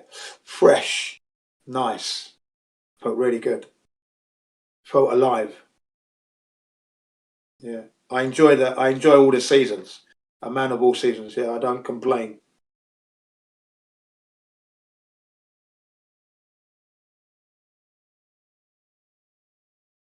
In order to conserve the air-conditioned electricity, because in Britain, if you're in Britain, we've got central heating in Britain, which is a really good system because you can put it on a timer, control it, and it's really nice heat. But here in Japan, because we have earthquakes, we can't have central heating. So we don't have gas piped all through the house and hot water piped all through the house. We don't have that. So we have the gas bottles are outside of the house and it's pumped in that way. So those bottles run out and then the gas man comes in and plugs in a new bottle for you. So that saves any kind of accidents you may have in the house. And they use air conditioning, which is not really practical, because it's just warm air being blown around the place, which is can be quite expensive as well. So with the air conditioning, I use it in an on and off situation. But whilst I'm sitting talking to you, I might hold we've got these hiking bottles that are made by Ziggs, with the little hole in it where you can attach them to a string and then clip them onto your rucksack. Well, I fill that up with hot water, 100 degrees, and then wrap that with a towel. And I hold that whilst I'm talking to you and that, put it on my body. And yeah, that keeps me warm through the moments when I'm talking, because I have to be economical with the electric bill and that. So I can't be running an aircon all day long. No, that's not happening. And I've told my kids that. So if you want to stay warm, do the hot water bottle trick like I do. And then in the summer, the same thing again. I don't use the aircon at all, really, unless the kids who come in, the students come in. Then I might use it for 15, 20 minutes, half an hour, get them to cool down a bit. But I generally not. But I said to my kids, well, if you want to save money, because you have to save money, we can't afford to burn electric like that. So wet the towel up, squeeze it, put it in the freezer, and then, put 3-4 towels in the freezer. Then when you are feeling hot, grab one and wrap it around your face and around your neck. And you will feel so good. And then, you cool down. And once that's done, rinse it again in the sink a little bit and then put it back in the freezer. You don't have to have the aircon blown on you all the time, wasting electricity. Mad. Totally impractical, the aircon is. I don't even use it in my car. Hate the thing. I don't like the idea of cold air blowing on me in summer. Chilled air. Don't mind the summer breeze, that's nice. But chilled air, no, that's just not, I don't like that at all. It's really artificial. I hate it. So that's the techniques that I use to stay cool. Not that it bothers me. That's what I give. That's the techniques that my children use. I don't do that. I don't go to the fridge and grab a towel. I don't have to. I gotta head out, Jim. But it was good talking. Nice one, man. Enjoy yourself, man. Thanks for that. Thanks for being here. Thanks for listening. I generally tend to grin and bear it. After all, I am an African, and I like the heat anyway. I operate at my best in the summer months, so no problem there. and I've always got three layers of clothing on anyway, so all year round. So it's not a problem. And then except for when I go to the beach, then I've already got the Lycra Under Armour and my beach shorts, flip flops or aqua shoes, and then I'm in the beach. Nice. Yeah, love it in the summer. Love it in the winter. Snowboarding. I wonder if we'll go this year. See what the kids are saying. Get on the slopes.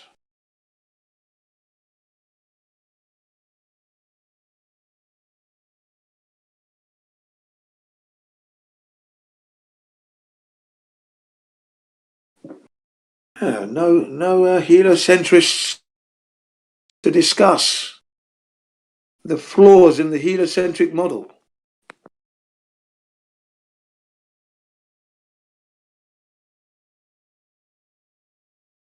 Yeah, I think the reason for that is because we've won. We're the winners.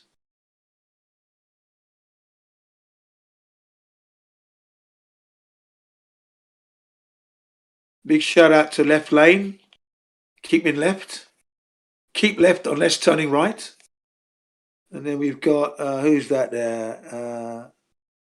Globulus or Globus. Big shout out to Globus. Don't bus it. Big shout out to Geo, the creator of the old server. And another big shout out to Chad. Yes. Chad. And a big shout out to Livestream. Livestream 1. Hey, Jim, what's going on? Yeah, man. What's happening, my man? I got some tea on the oven, on the stove. On the stove, have you? Nice. Nice country living. Yeah. Yeah. Yeah, you can't beat the wooden stove, mate. They're number one. Yeah. Yeah, I do like that. I do like the old-fashioned wood stove, actually. Cast iron thing. Brilliant. Wicked invention. Yep.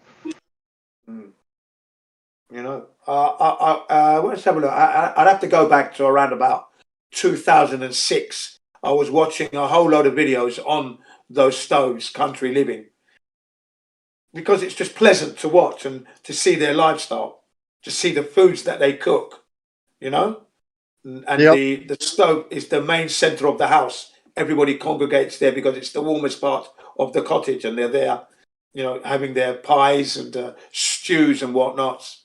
Yeah, and you see the man chopping the wood outside and then bringing it in and then pulling out the drawer to put the piece of wood in, shut it, and then you see it get light up, and it's beautiful.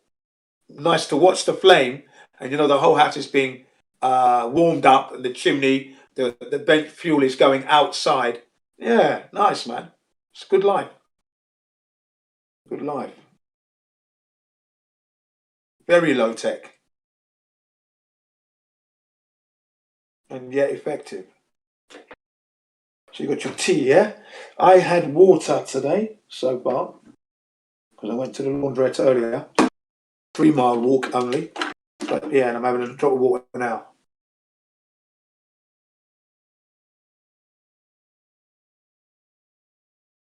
Lovely. The water that I get for free from the supermarket. Alkaline water, free. I go there every other day. I get 15 litres. 3 containers, yeah. I go by my bike trailer and take the bike on the trailer and cycle over there, fill up and bring it back. Yeah. So I try to be as low-key, technologically and environmentally friendly as possible, I do. I like that style, whilst everybody, because Japan is very high-tech, so everyone's doing their little journeys in their cars.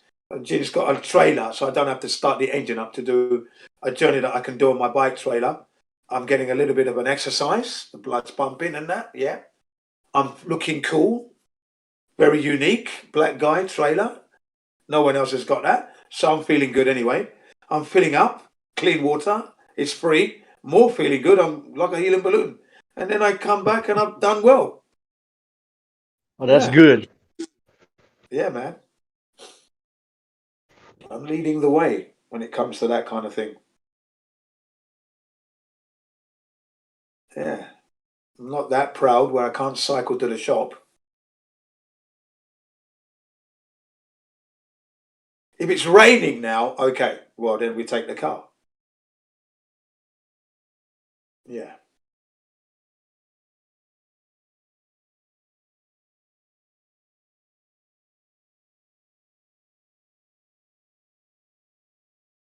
So I'm not using the car as much as I used to at the moment. Cut that right down. Charged the battery up yesterday. As it's winter time, I tend to charge the battery up once a month. Yeah, once a month without a doubt. The battery gets charged up in winter. That would be like we're now in December, January, February. I'll be doing that. And then when we go into spring and that, once every 2 months, I charge the battery up. Warmer climate, battery doesn't discharge as fast. And then I'm able to get 6 years out of one battery. Where the recommended is 4, I get 6. And then it dies. Extracting the max.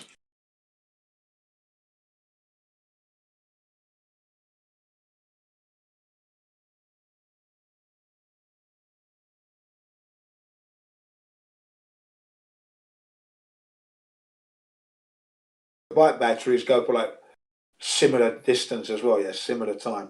Yeah.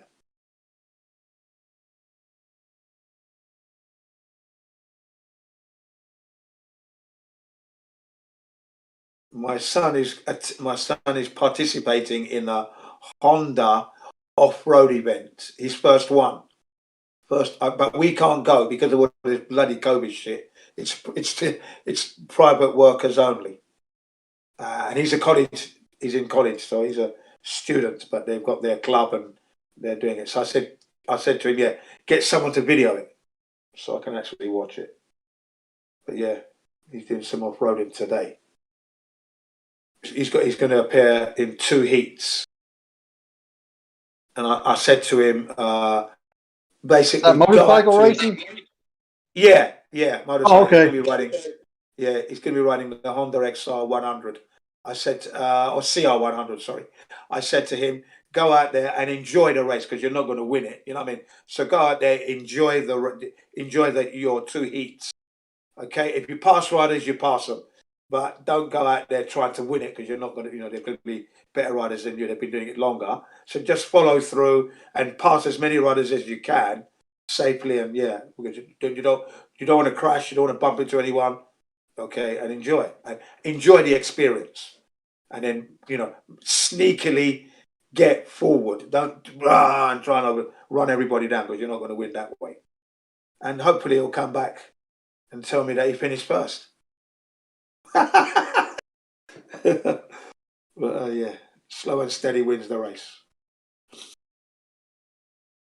I also reminded him on Wednesday that, okay, we're moving into winter. It rained yesterday, so tomorrow morning there might be black ice on the road. So because you don't ride your motorbike, but if you're going to take a bicycle, be careful of the ice, okay, when you're going to school. He said, yeah, thanks for reminding me, Dad. I said, yeah, okay, because it's easy to wipe out. You don't see it. So these are little things we've got to keep reminding them of. When you're a 2-wheel merchant. Yeah.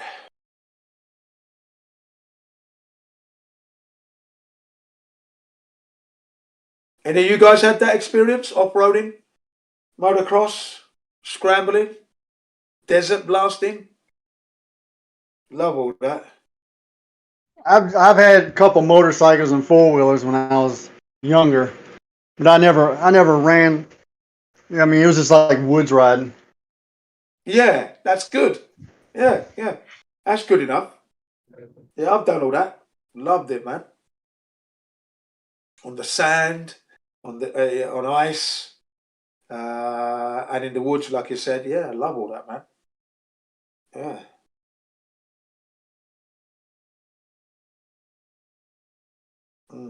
Tis nice. Nice feeling.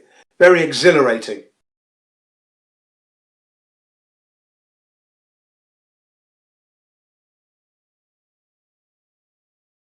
To traverse the terrain on a nice four-stroke off-roader. Yeah, man, it's bliss.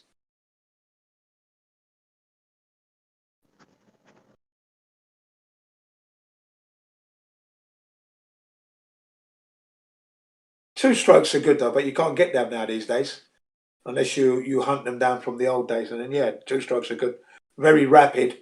So yeah, but four strokes are just very manageable. A lot more torque. Yeah, I've always liked the two strokes.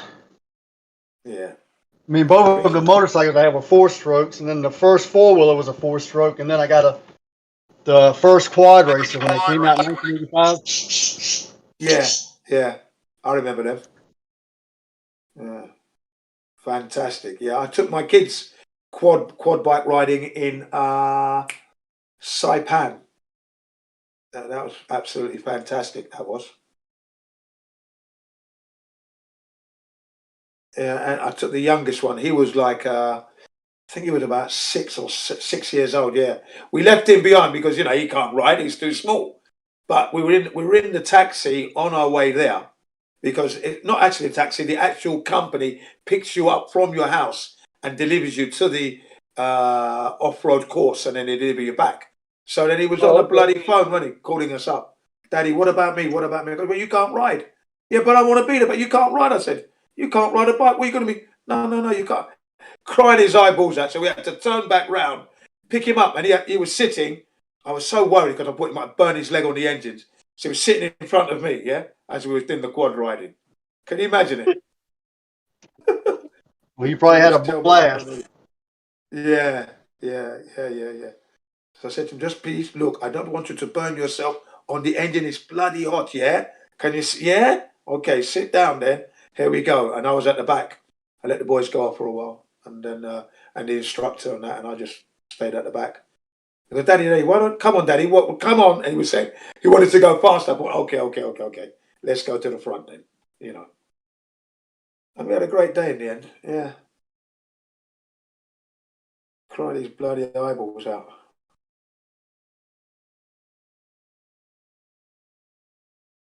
I said, you have to stay with mummy, man, because you can't ride. But once the boys, his brothers are not there, he wants to be part of it. So obviously, I had to give in. I couldn't say no, could I? Just couldn't.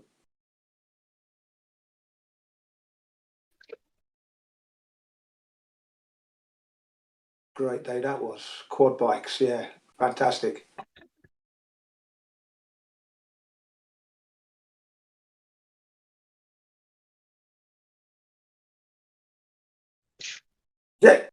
Jet skis are good fun as well, aren't they? Jet skis. I've never ridden one of those. Ah, you'd enjoy it, man. It's the same as on a motor. It's literally like on a motorbike, really. Almost no different. There's not much leaning going on, unless you get those single ones. But if you've got the one with a double seater thing, got someone on the back, and they're really good fun, man. Really good fun. Yeah, absolutely marvelous. Yeah.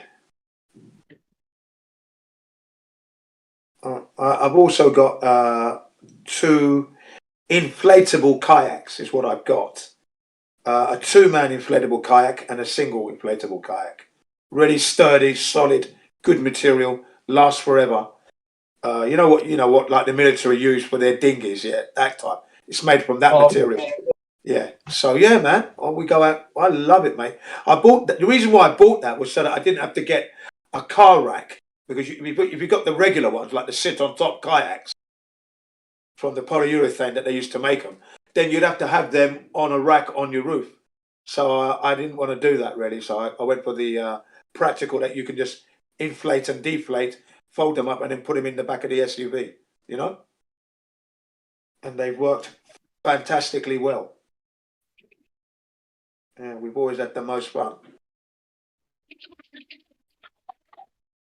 and then when we travel abroad, we then rent those sit on top kayaks, and they're just brilliant.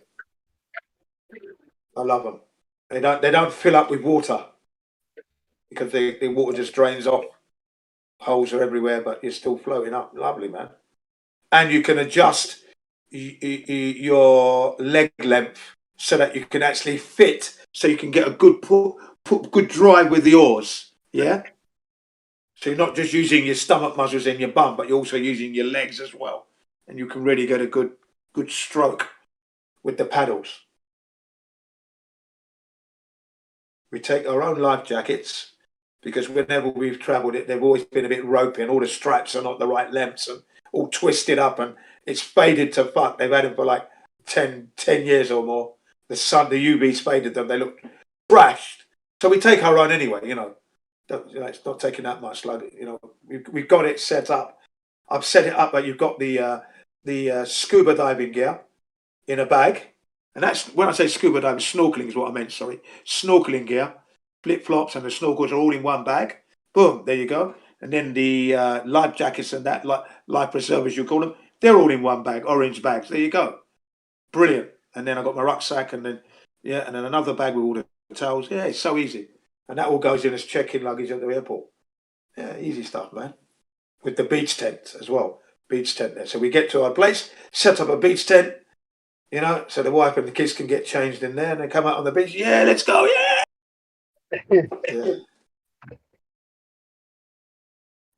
Yeah, man. Thoroughly enjoy all that.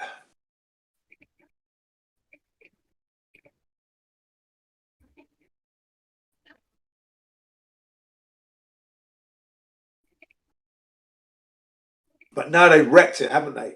Put a spanner in that at the moment. Got to put a mask on to travel. What a lot of crap. Where's your vaccine passport? Fucking cheek. Honestly.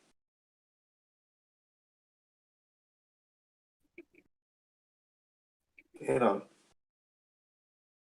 have wrecked it, man.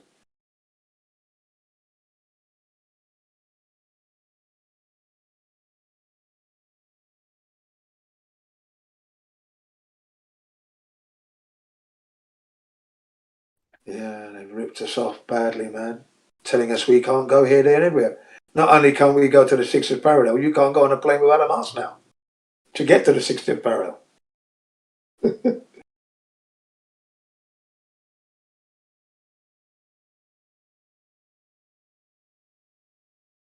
And I'm not adverse to wearing masks, because I've been wearing masks on the motorcycle for at least 40 years. More than that, 45 years. They're called Respro, and they block about 8 pollutants in the air. It's a charcoal filter with a breathable, proper breathable valve as well. And they're made from like the material that you get your diving, your scuba diving suits. They're made of that stuff. It's really robust rubber. It's really strong Velcro. Okay. So once you get it to fit your face and you strap it and you get it fixed to the back, I just put it over my head, so I never have to readjust it. So I put it over and put it off, on and off here. And I've been wearing them for years. But I'm not going to wear a mask because they tell me something that's nothing, there's no danger. Why would I do that? I'm not going to wear a mask because they tell me I have to wear a mask to go shopping, or to go to this shop, or to go to this work, or to travel on a plane, on a train, or a bus. I'm not wearing a mask there out of principle, because I know that there's no danger. There's no danger. So why would I do that? I'm not wearing a mask, and the mask doesn't protect me anyway. That mask will not protect me. If it was for real. I mean, if it was for real, you wouldn't be able to really come out your house, because whatever you touched would be covered in the said virus. It would be all over the car. It would be all over the leaves in the park, the park benches. You wouldn't be able to go out. So it's obviously a bloody hoax, the stupidness. Who are they kidding? It was that real. You would have contracted it ages ago, as soon as you left your house. You wouldn't be able to. It's a joke, isn't it? Really? Those paper masks, they're not going to protect you because there's too many gaps. If you want a full protection, would be the ones that the military use, with the 2 big filters inside and a massive window, so you can see what's going on, and it's sealed properly, and you're breathing through that. You know, and then you can say, well, okay, now you can go out and do something. Paper bloody mask, gaps everywhere. Are you kidding me? So yeah, I had a principle. That's why. I mean, it's not. I'm not used to wearing masks. I've been wearing masks. I've worn masks longer than any of you guys. Much longer. Occupational hazard. Riding a motorbike in central London, you know, for a living. So you need to keep the mask on all the time. Otherwise, it's like they said, if you ride around, if you're a taxi driver, for example, after a day's work, it's the equivalent of smoking 60 to 80 cigarettes a day, just driving around in your taxi, you know, delivering people from place to place in central London. I thought, when I heard that, I thought, right, respiro time. I'm going to go get myself a mask because I don't want that. I don't want to breathe in that much of the atmosphere. And I've done that. I've still got a respiro today. I'll wear it when I ride my motorbike. But other than that, or my cycle, other than that, that's it. Not worrying about folks hoax bloody virus. No, that's not happening. Offering no protection as well.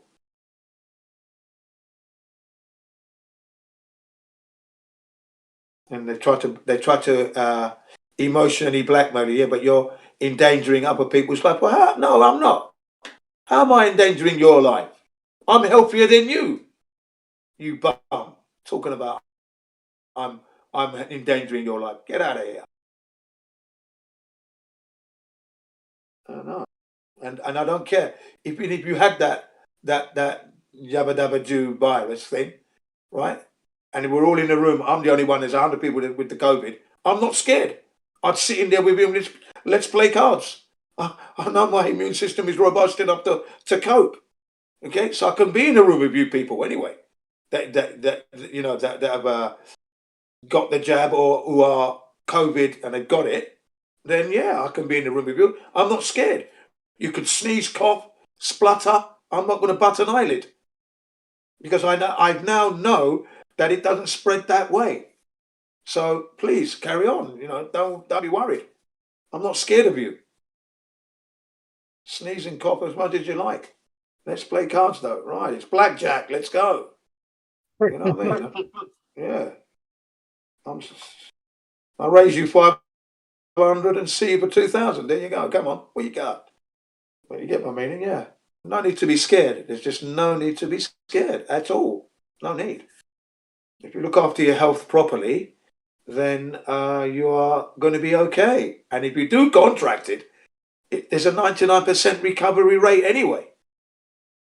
You know?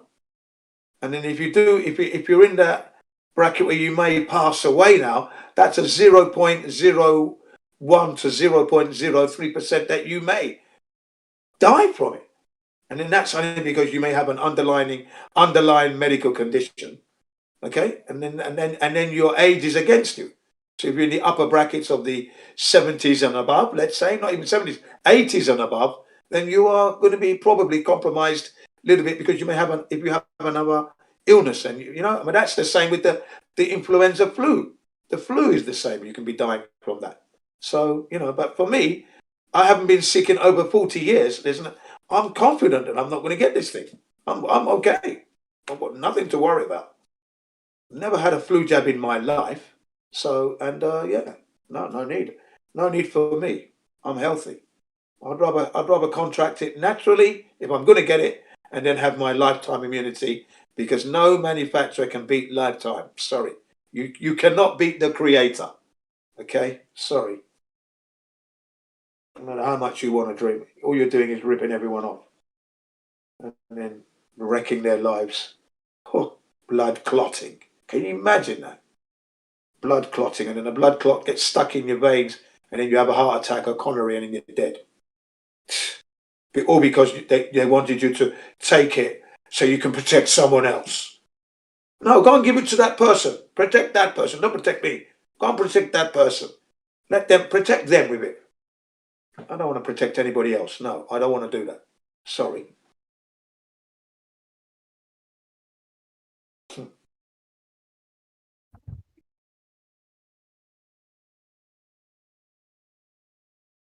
think that's bloody rude.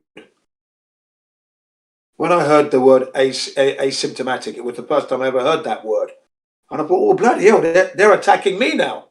I can't be fit. They're saying I've got it and I didn't even know who I am. You know, I'm jogging, right? I'm doing the laundry, I'm jogging, and I've got my podcast on, right? And the CNN and the BBC News is blurting out one after the other because I link them up together. So when one finishes the other one, so I get and the Fox and then the French. So I get them all lined up. So I'm listening to the news as I'm jogging. Some are 5-minute bulletins, some are 30-minute bulletins, okay? And they're saying this is like in 2020, asymptomatic, you know, so you can still be spreading it even though you ain't got it. Well, what? So I can't be fit now then? You're saying I cannot be fit? Shut up. Talking about. What an insult that was. That's fighting talk. I'm asymptomatic, right? And when you look at the details, they said asymptomatic people are less and almost not likely to be spreading anything because they haven't got it. That's why there's no symptoms, okay? Yeah. When you're asymptomatic, it means you haven't got any symptoms. You haven't got anything. And if you haven't got any symptoms, it means you haven't got it. Pre-symptomatic are the people who are just about to get it, maybe 3 days, 4 days, they're beginning to feel a little bit poorly. That's pre-symptomatic, and then they become symptomatic. Then there's a problem, they say. Possible of them spreading it around. That's what they've said. But asymptomatic people, WHO said that. They are most likely or almost not likely to be spreading anything around. Right, and then the reason for that is clearly they haven't contracted anything. That's why. Yeah, so, you know, get a bit of research, and you know, and I've been looking into this jabby thing from 2006 anyway. So I learnt a lot then, and then what's gone on now with their stupid hoax has been the capping stone of my knowledge now. Now I've learnt it to the point where I can now say, I can be in a room with a lot of you COVID people. Let's have a game of trumps. Come on. I don't care. Let's go. Try and contaminate me. Let's go. Come on. Bring it on. That's the level of my knowledge now. I'm not scared. Totally not worried now. Because I'm sure you all used to walk around thinking that person's sneezing too much. Oh, let me just step out of the way. Do you know what I mean? You think, fuck me, but you needn't worry anymore. Even if they're sneezing, obviously it's not nice to see, not nice to hear, and they should really have a handkerchief. But you're not likely to catch anything anyway if they do sneeze. Okay? It's the thing that I've learned now. The germ theory has been a hoax for over 300 years. And it's a theory, not even proven. So and I learned that this year properly. But wow, yeah. Last year, properly.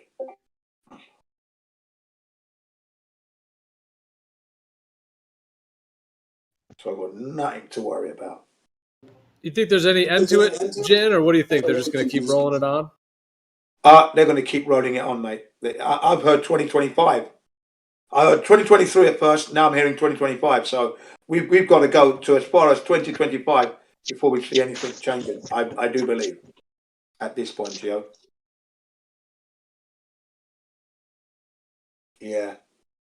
How do you feel about it yourself? You mean the current, like the future of it, or just in general? Yeah, the future of it. You know, I mean, how far do you think they're going to go with it? What's your opinion? That's a good question. Well, I don't think it's going to end anytime soon. That's for sure. Oh yeah. The research that I've been doing and the noise that I've heard was at first I heard 2023, okay, and then recently I've heard 2025. You know, because they're trying to get everyone under the needle. Everybody has to have this. They're going for that, gunning it out. They're not stopping. They're really not stopping. But whilst we say that, a whole load of lawsuits are piling up at courts. So there are court agendas waiting to be adjudicated, both in the UK and in America at the moment. And I think in Australia and New Zealand as well. So there are court cases pending on all these mandates and stuff. So this is what, you know, the noise is this. On the other hand, there are certain people pushing back. Legal people are pushing back as well. So who knows? Are you aware of that there are court cases pending? Is anyone aware of that? Anyone aware that there are court cases pending on these mandates and stuff, and these passports and things? Even doctors are also suing and what's the word? Suing the governments. Doctors have united together and are suing the governments for the financial destruction and the unnecessary medical intervention into people's lives. Overreach. So that's all happening as well. So who knows?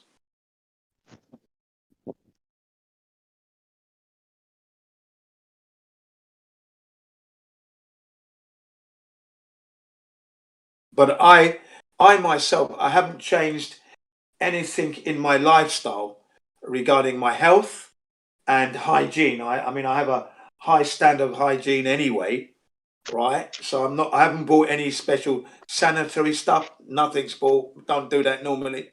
So nothing's changed in that regard at all. Nothing. I'm just carrying on as usual. Just that I've lost 80% of my clientele because they are worried about catching the so-called boogie, you know, they don't want to get it.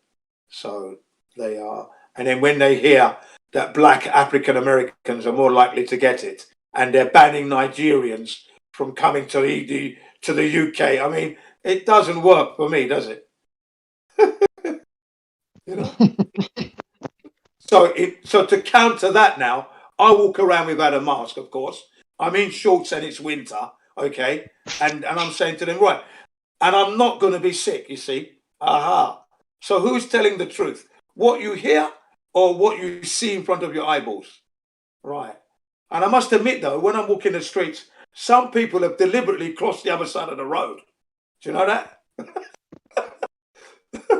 You know? Damn. Yeah. I've seen that happen, yeah.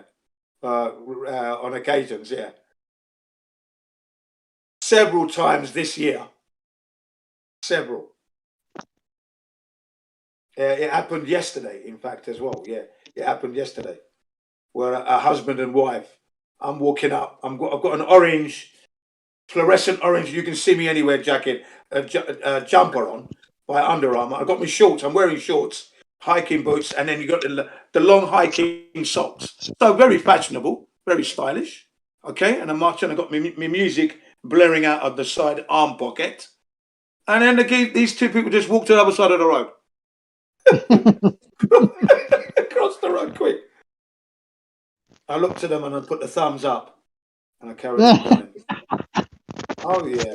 You got to communicate with these people, make them feel silly for their moves. Of course you do. And then you move on, you know. But yeah, I think that was rude of them. You know, black Africans are more susceptible. So come and get it. You know, I mean, killing us wholesale, and then they're still lying about our medical prowess and condition. When we all know that black people live long, we don't crack. Talking about our DNA is very strong. What are you talking about here? But yet we're more susceptible. You see, it's lucky that those people are not in my presence, because I literally would slap them in the face. I say, "Excuse me, are you sure?"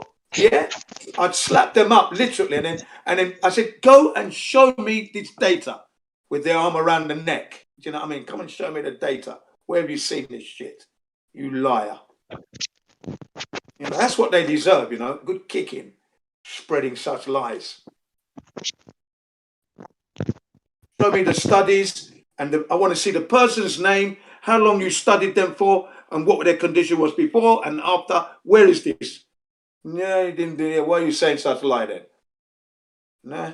And then bring him out to the public to embarrass his ass on a contraption where his arms are totally tied up, buck naked, and I got the whip. I said, this is the man that lied about we are more susceptible. This is the man. And how many lashings should he get? How many? Yeah, give me some lashes for every sentence you said. Get lashed for every letter of every sentence and the paragraphs. You're going to be really sorry you said that. I really hate that kind of thing, you know? Totally undermining us. A lot of rubbish. I think someone's trying to talk, but they're not coming through at all. Whoever you are, sorry, I don't know who's trying to get in there, but it's just you're coming in farting.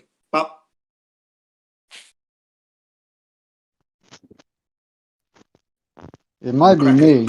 You might be picking up Oh, sound. I'm probably lagging because I'm not making any noise okay. and nothing happens, and then it lights up.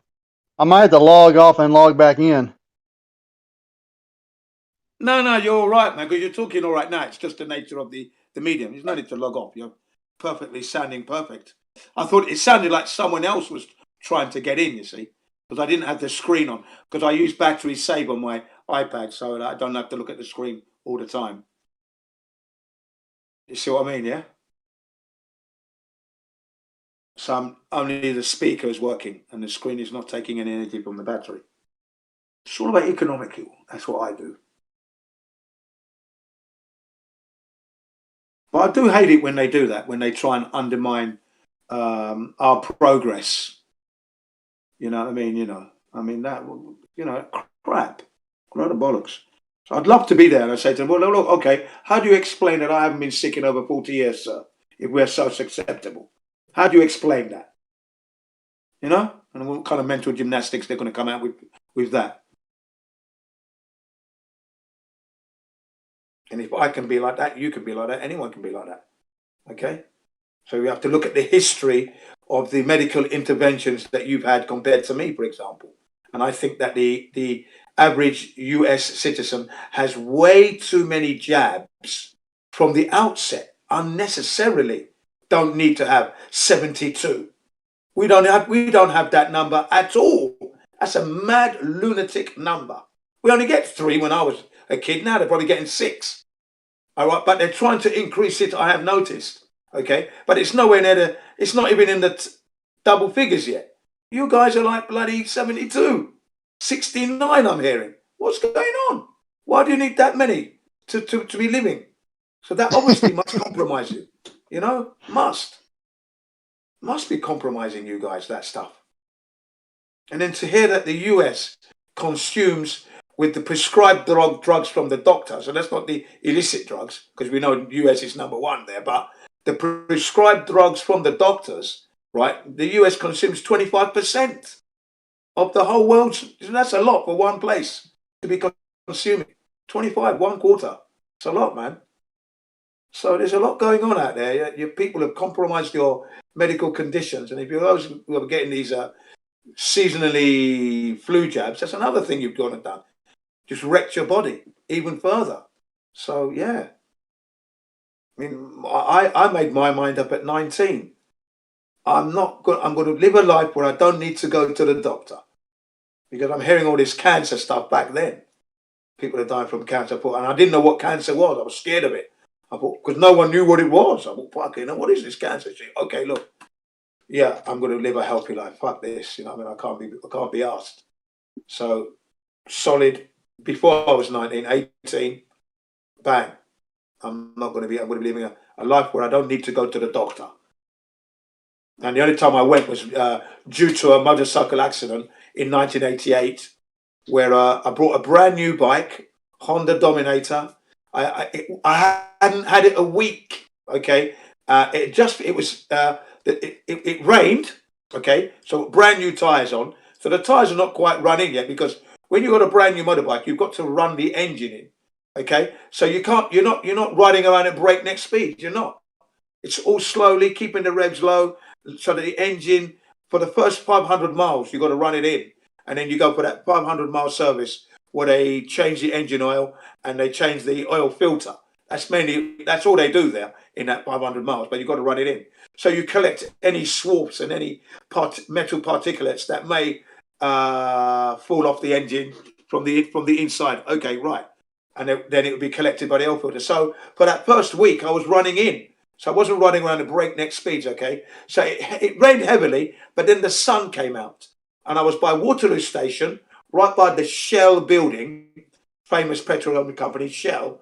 And I was riding along, right? And this taxi did a U-turn in a no U-turn zone. The signs are clearly there. No U-turn, okay? Because it's the exit and entrance to the bridge. So the traffic's going to be flowing there. There's no U-turn. And the roundabout's right there. He does a U-turn. I hit my front brakes, locked it. Front wheels I've got into front wheel skid, gone down. And then I've jumped up in the air, right, to avoid myself hitting the taxi. Come down. I've come down on my knees. I had motorcycle boots on, but I didn't have any knee pads on that day. So I've come down on my knees. Bang, I've come down. Dominator's gone down the road, scraping down. It's not even a week's old. Fucking hell, was I angry. I got up because you done a U-turn. Look at the sign. It says no fucking U-turn. Look at the sign, man. You did a U-turn. Park up, I said to him. And before I'd finished, 6 women who worked at the building gave me their information, their details. She said, we saw what happened. He did a U-turn. Contact me later. All of them. They gave me their cards. Just like that. Just came up to me and gave me their business cards. And they worked at the Shell building. So I said, thank you very much. I put my hands together saying, thank you. I couldn't believe it myself. I said, you see, look at the witnesses. I said, where are your witnesses? I said to him, where are your witnesses? You ain't got none of it. Okay, give me your name and details anyway. Come on. So I took his details and that, we didn't call the police. I got his details. He took my details. And then I gave my details to the insurance company. 3 months later, he was contesting it, wasn't he, the taxi driver? So we had to go to court to settle. Fucking hell. So I had to go to Horseferry Magistrates Court. I go in there, and they wanted me to swear on the Bible, okay? I said, I'm a Muslim, so I don't swear on the Christian Bible, okay? You got a Quran? No. Then, okay, do you swear to tell? Yes, I swear to tell the truth. That's enough. That's all I had to say. Okay. So then we listened to the taxi driver. The women who were my witnesses, my insurance company contacted them. They appeared in court, all sitting there, right? They're in there. And they listened to that taxi driver lie. Do you know what? They were shaking their heads. They couldn't believe how he was lying. They shake their heads like this, right? And I was surprised that he was lying, yeah? I thought, this is the legal system. The man is barefaced lying. So when I got to my turn to speak now, okay, his solicitor said to me, I'm going to put it to you, right, that you were speeding on that day. And I said to him, how can you put it to me when you weren't there? How can you put that? Is that right, sir? You weren't even there. And I said, the bike is brand spanking new. You have to run it in, I said. So there was no way I was speeding. It's a brand new bike. And then, in the end, they lost the case, of course, and then, but he didn't lose his license. He was still able to be a taxi driver, but the case was lost. So the insurance company had to settle because we had him out over a barrel anyway. Do you know what I mean? He did the U-turn in an illegal spot, and you're not allowed to do U-turns there. Okay. And they tried to say that I was speeding. No, I wasn't. But the bike was brand new. So yeah, I won the case. But yeah, such is the life in London that I've experienced, And I thank the women after the court case. Thank them greatly for turning up on their time. And they said, yeah, congratulations. And they said to me, good luck. Right? But I had to go to the doctors. That was the time that I had to go to the doctors to get a checkup. Okay, because I'd grazed my knee. So the day of the accident, I ended up going to my doctors. A very rare occasion. And you know what he said? He put his hand on my knee and he said he could feel it healing, he said. Do you know what I mean? I never realized that was possible. Okay, I never realized, but he said I can feel it. Yeah, I can feel the warmth and it's healing up. I was, yeah, okay. So he gave me some antibiotics, okay? And then I said, I need a document so I can give it to my insurance company. He goes, yeah, no problem there, right? I got £2,000 for some cuts and abrasions on my knees. just for that alone, plus all the rest of the damage and the loss of earnings. And then we took that insurance company to the cleaners. My bosses chimed in as well. Yeah. Oh yeah, we did a good job there, mate. But yeah, you know, that was my experience. That was when I had to go to the doctors on that occasion, you know. But other than that, I don't go. No need. I'm not feeling sick or anything, you know. Another time that I went was when I had to go to. I was going on a holiday to Nigeria. Sorry, no, not Nigeria, Morocco, via motorcycle, and it would have been in 19. Because I got about 1988, so 1990. Okay, I have to go and get. I wanted to get an injection because I thought that I was going to need it because I'm going to Africa. Okay, so I went to my doctors to check, and he looked at my file and he said, "Yeah." First of all, he asked me if I was okay, which I thought that was a bit odd. Why did he ask me that question? Are you feeling okay? I said, "Yeah, I'm fine. I'm okay. No problems." He looked at my file and then he looked at me and said, "Are you okay?" I said, "I'm fine. Why? I'm okay." I said, I want to know about, do I need an injection because I'm going to Morocco? So he opened my file and he looked back and he said, "Oh, okay. I can see in the 1970s you went to Nigeria with your family." I said, "Yeah." "Okay, so you're only going to need a booster," he said. I said, "Okay, thank you very much." And my file, my medical file is wafer thin, right? Where he took it from off the shelf, you got other people's, they're like novels, big fucking files they've got. Like a phone book? Yeah, like a phone book. People's have got like fucking phone books. But gin is wafer thin, yeah, it's gone in. Because like I said, I've got nothing to report. I haven't been sick. So it's there. And that's by law. So in Britain, wherever you live, your medical file must follow you in Britain. So if you move from one address to the next and you've got a new doctor, your previous doctor has to send that medical file to your new doctor. That's law, isn't it? I don't know if it's the same in the US, but that's Britain, okay? So my doctor just said, "Well, okay, fine. You only need a booster." So I got a booster that day. Now, that's 1990. I'm thinking vaccines work, of course. So, you know, did it protect me? I can't say it did because I didn't come down with anything. But was that because I wasn't exposed to anything? You see, it's just purely question marks there. I cannot say categorically, yes, the vaccine protected me. How do I know? How do I know that? You know what I mean? No. So no. Right. Yeah. So that's been my going to the doctors thing. You know what I mean? But I haven't been sick in over 40 years. You know, Oh, dang, that's headaches, good. sniffles. Yeah. Sniffles, sore throats, headaches, temperatures. None of that's happened. Nothing's missed a beat. I've always been hyperactive, and I'm glad I've kept that up. I don't mind. I use it to my advantage, of course. Get things done. If I've got the energy, then I may as well just do it. You know what I mean? Yeah. Yeah. Yeah. My Well, that boss, helps when I too. I was, mean, if you keep yourself active, you know, that yeah, helps with your health. yeah, So yeah, somebody that just stays in the house all the time and don't really do nothing, that's where you go downhill at. yeah. You die quickly, especially as when you get older. You know you might want to slip into that, but I'm still got the yearning to go out. Do you know what I mean? I've still got that call for the wild, so I'm going to keep on going out there. I don't care. I can't sit down. I don't want to sit down. I mean, I'm walking, I'm dancing. I'm not just walking. You know what I mean? Because the music's getting me in the mood, you know? So that's that. So there's a dance step to my walk. And people laugh and that, and I'm glad they laugh because it's entertaining for them. They don't see that. They don't see a black guy in their life and now the black guy's dancing. Wow, this is real. Exactly. So that's good, you know. And I've been in this city now, 20 years, so they must know me by now anyway. Yeah, that's that guy that wears the orange jacket. You know, he doesn't wear a mask, and he's got lovely children, though. Yeah, the kids are good. You know, he was always in the pub with the kids because they was always asking, "Where's your wife?" I said, "No, she's busy working." Okay, so I run an English school, so when it's quiet, me and the kids go and play. So they wait for me, the kids, don't they? Say, "Okay, let's go again." Yeah, we haven't got a student now. 2 hours. Okay, let's go. Come on, quick, get bike ready. Come on, let's go. Yeah. We take the little remote control motorbikes and we go to the park and play. Or hovercrafts. There's a little lake we got there, a little pond. Put the hovercraft on the pond, one each. And if it's 4 of us, it's 4 of us. Okay. You you know. Yeah. And then we play hide and seek, and I even used to take all my polish and stuff because sometimes the slide is so dirty that you can't slide down.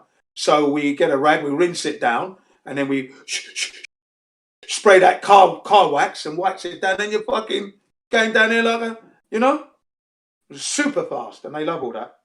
I said sometimes you have to maintain where the city is not maintaining it. We can do that. Yeah, okay, good. The swing is a bit noisy, you know. Okay, I've got the lubrication in the car, so I'll take it out and that stops that, you know. That's my little bit for the community. My children are happy, then everyone else is going to be happy. That's cool, you know. I really enjoyed all that stuff. So yeah, you know, I was always on hands-on with that kind of thing where we can. And hopefully my children would have learned all this and to know that don't let anything stop you from having a good time. That's what I'm trying to teach them. Don't let anything get in your way if you want to have a good time. Don't let anyone or anything. And make sure it's safe. Yeah. Once you locked off all the dangers, then you can enjoy it. If you don't do the danger, if you don't check the danger, then you're going to be in trouble. Like, we used to go to a place where we can go fishing and do the canoeing and that, okay? And there's some nice rocks where you can jump off, right? And jump in, budouche. And you really feel good, okay? Jumping off the rock. I've got pictures of myself. People have taken pictures of me jumping off and jumping in, you know, and doing funny body actions, okay? Flips and stuff. Now, I said to my kids, when I'm not there and you go with your friends to this river, you don't jump off before you swim underneath and check that no rocks have moved, okay? Because, you know, it's prone to flash floods. And when that happens, rocks can move, yeah? And now you've got a new rock in the position. You can't see it from the top. You jump down, you jump in, smash, smash, and your legs are broken and you're drowning, you're dead, okay? That's what I said to my kid. You see that? Is that good? No, right. That's why Daddy always checks first before he goes and jumps in, okay? So don't listen to your friends and go and jump straight away. You check that place is clear and you can jump down and not hit a rock. It's the same as before, and then you can go and then do the jump. Okay, when I'm not there. When I'm there, I do the check-in. So when I'm not there, you do that. That's what I say to my kids, you know, make sure, because it's so easy to have an accident. You know, you're not there, you only go there once a year, twice a year. Even we used to go like 3-4 times a year. But then, you know, the winter season kicks in, so you've got months when you're not there, and it's rained and everything else, so things are going to change. Go and check before you jump in. Don't just jump. Do not assume that it's safe. No, it's not safe. It's not safe. Let me check. Put your goggles on, dive down, have a good look around, and yeah. And then you come out, freezing cold. Okay, right. Get up on the rock and then jump in, boom, get your canoe out. Yeah, let's go. Yeah. I always try to show them the dangers first, and then we have a good time of it. And then the other thing is environmental etiquette. Do not pollute anything. Do not destroy anything. Leave as you find. Yeah, you don't have the right to trash anything here. So when we clean up, it must be like we weren't here. Got it? Okay. Ninja style. Yeah. Ninja style. Little boy was saying. But yeah, ninja style. Yeah, right. Good. Let's clean up. So thoroughly enjoyed the child rearing. I thoroughly enjoyed that. That was, you know, best times of my life. That was, definitely. They're independent now. So it's all about their mates now. Okay, cool. Well done. But I enjoyed being their friend.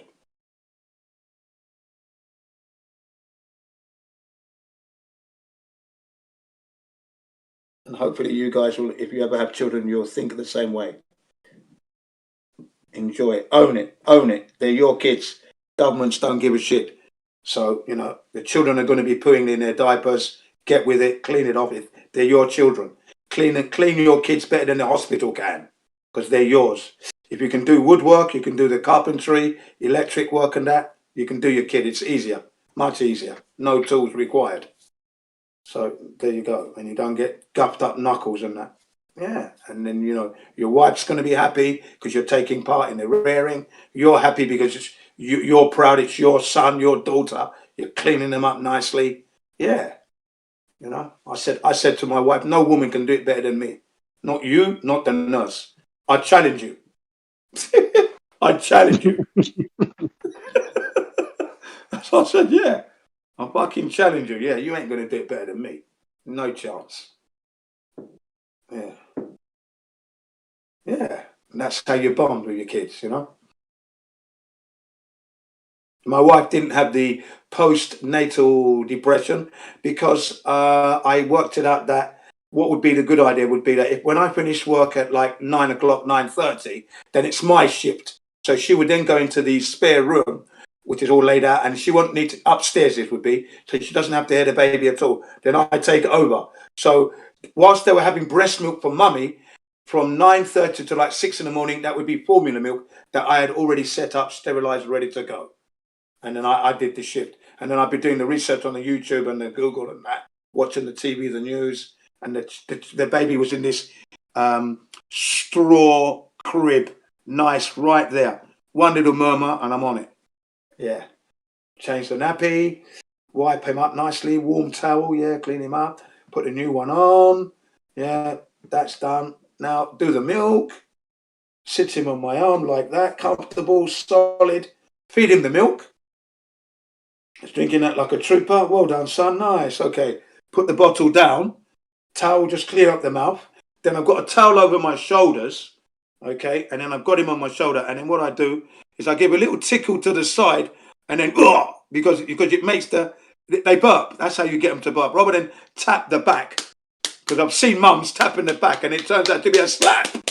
Starts with a little tap and then slapping. Because no. You're going to kill the baby, man. Just tickle. And then it makes the stomach and then they burp out. That was my technique. When I told the women that, they laughed. I said, yeah, but that's the technique I use. And they burp nicely, no problem. It's all about engineering. If you're an engineer, you can know this. You see? You know? And, yeah, that was my technique to getting my children to burp when they were babies. Tickle them on the side. Didn't like the slapping bit. You're there for ages, you know what I mean? You know, and then or you're rubbing the back, which is nice, I suppose, like a massage, but they're not burping. But when you tickle the side of the belly, you know, and it all comes out. The excess that they don't need. Yeah, man, that always worked for me. And then you clean up, and then in the end, when my son was like, one of them was like, how old was he now? I'm going to say 3. No. 2, 3 years old, okay? Still carrying him on my shoulder. And I used to have this towel. You know what he did? He pulled the towel away. He didn't want the towel between me and him. Pulled the towel off my shoulder, threw it on the floor. You know? Yeah. Because sometimes I walk with them and then they fall asleep. You know? They fall asleep on your shoulder as you're walking around when you're trying to put them to bed. He pulled the towel out of the way. I don't want you spitting on the back of my fucking shirt, do I? You know what I mean? But no. You know what I mean? So I dressed down. I never dressed up with the kids. I always wear the rough stuff, old clothing. So I didn't mind if they did spit on me or whatever. You know? Always ready to rough and tumble with the kids. Yeah. No designer. Forget that. Because I'm just going to get it ruined. You know? But yeah, so, you know, you can have a good time bringing up the children, or you can have a stressful one where you don't want to do it because you don't want to do it. And now you're fucking it all up. But no, approach it with, you know, they're your kids at the end of the day. No one's going to do it better than you. Yeah.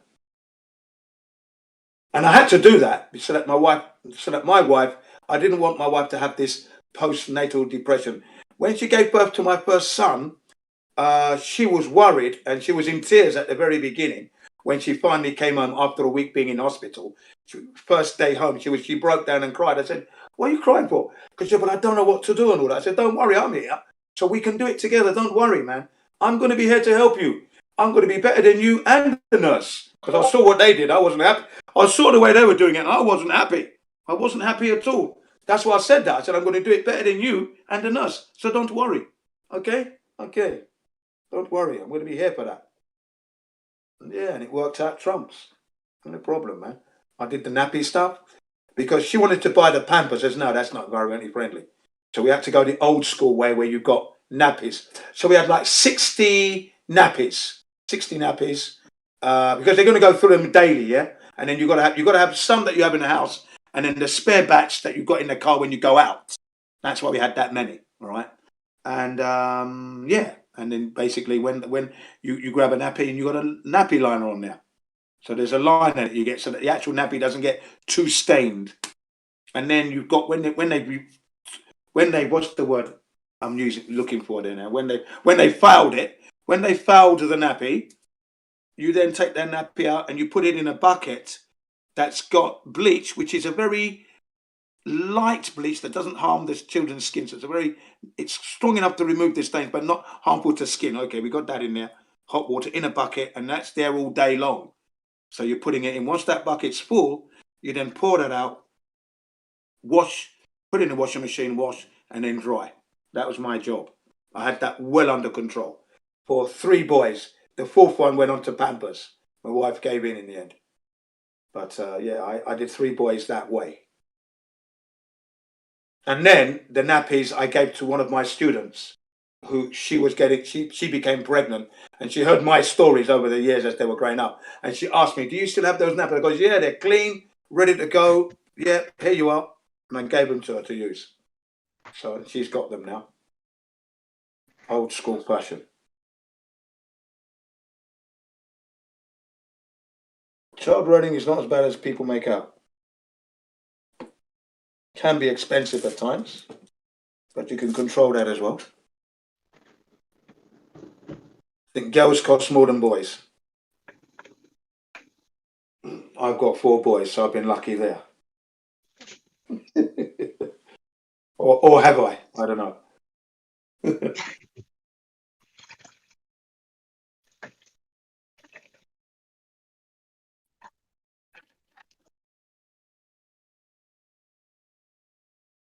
The life skills, I mean, I'm into all that stuff, life. Not the synthetic stuff, but the real stuff. They want to give us synthetic all the time, and we can't do it. Let someone else do it. No, do it yourself, man. You can do it. You should take control. And hopefully, if you haven't got kids yet, and you're going to have them, you're going to be the one that says, "No need for the needles. No, they don't need anything." Yeah, don't worry. Yeah, if they get the measles, it's just 1 week suffering, and then they get lifetime immunity. You don't need it. Yeah, don't bother. That would be my advice. Do not bother to do that at all. There is just no need. No human being baby that's born today needs anything at all. It's not necessary. It's been one big lie. And you watch how super healthy and like a Super Bowl those kids are. The amount of energy that's bursting out of them. Yeah.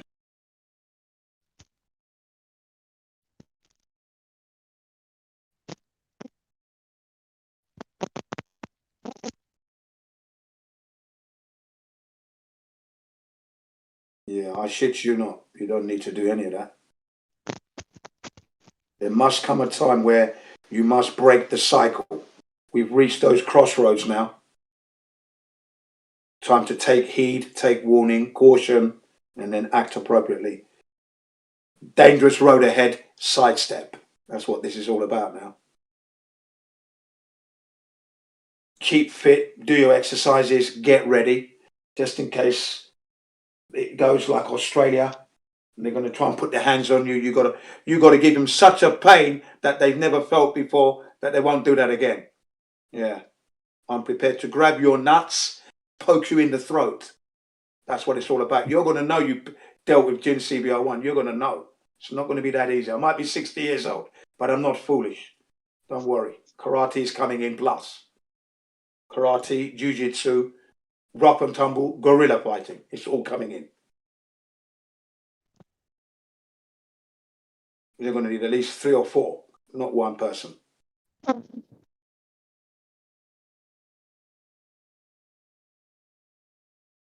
So it's important to maintain good health to a reasonable level. The main thing about fighting is that in general, the average punter runs out of steam after like 10, 15 seconds and they're breathing heavily. Okay? Right. But those who are doing martial arts, you can go an hour. That's the difference. Boxers, they can go an hour. Yeah, the breathing's under control, precise precision, strikes. Yeah, you know, less panic, more haste. Lovely. I feel sorry for them. I really do. And I don't look for trouble. I don't look for trouble. I don't want trouble. But when you're telling me I'm asymptomatic and I'm not doing anything wrong, I'm doing everything right, and you're telling me that, no, you deserve a slap in the face because you're endangering my rise. You're compromising me with your lies. And you will not be allowed to do that. That's allowed in the real world, in the real man's world. When someone offends you like that, that is what you do. You slap them with the gauntlet, slap, throw the gauntlet down. I'm throwing a challenge there now. Meet me at those sort of woods at this time. Bring your pistols or your swords or whatever, your sabres. Do you remember those days? That's how it used to be before we were born there. That still applies to me today. You say something like that, I will give you a slap. Paul, are you going to retract that, sir? You know? Okay, well then let's fight then. Fight then, if you're not going to retract it. Back it up.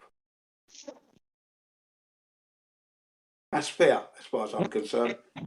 In my world, that is fair.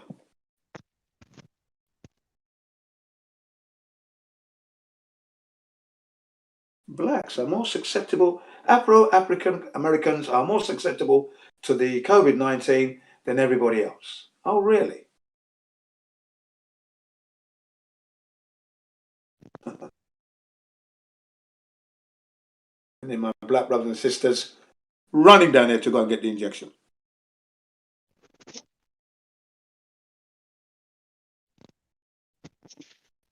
And now they're crying. Bell palsy. Oh, I wouldn't wish this on anybody else. My face is not working hard. You know, when you fucking didn't do any research. You just believed.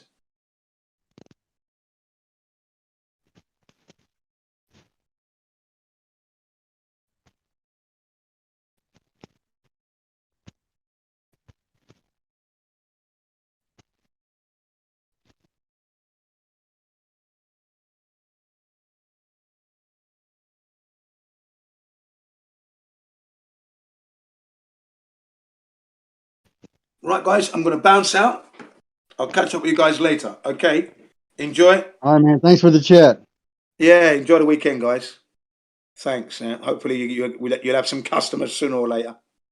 All right, man. See you later. Yeah, cheers, man.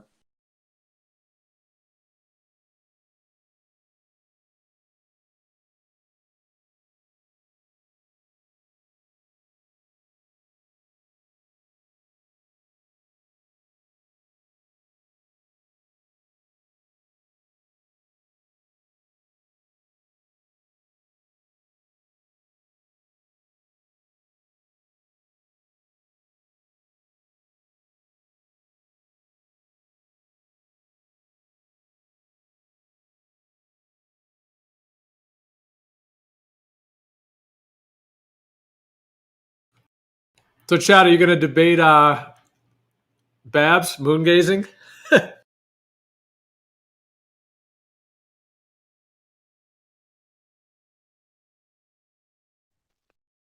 Debate him on what? Well, I don't know. Isn't that what he was That's challenging? right. There is no debate as far as I'm concerned.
Crit. Yeah. Where you been, man?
All right, back.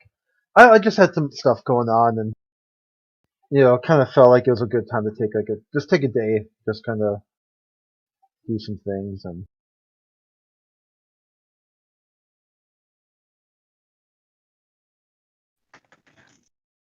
Yeah, I didn't even get to sit outside. it It's felt kind of raining here all day.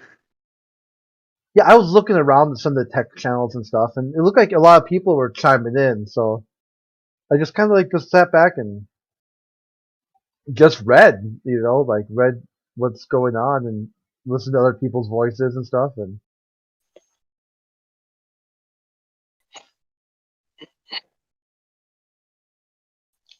Which server is that? well, over at Brandon's, and then there's Flat Earth Official, and then another one called like the Globe Earth Study Group or something like that.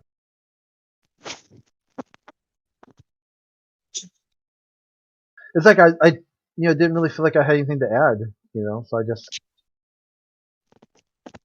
I was in VC earlier, but I didn't see much either.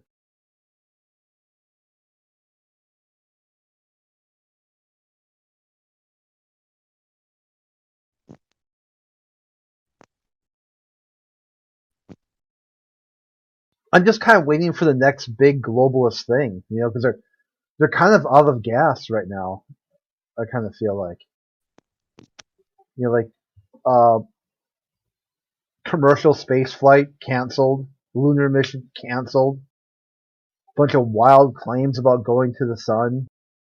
They can't seem to figure out how far the moon is all of a sudden.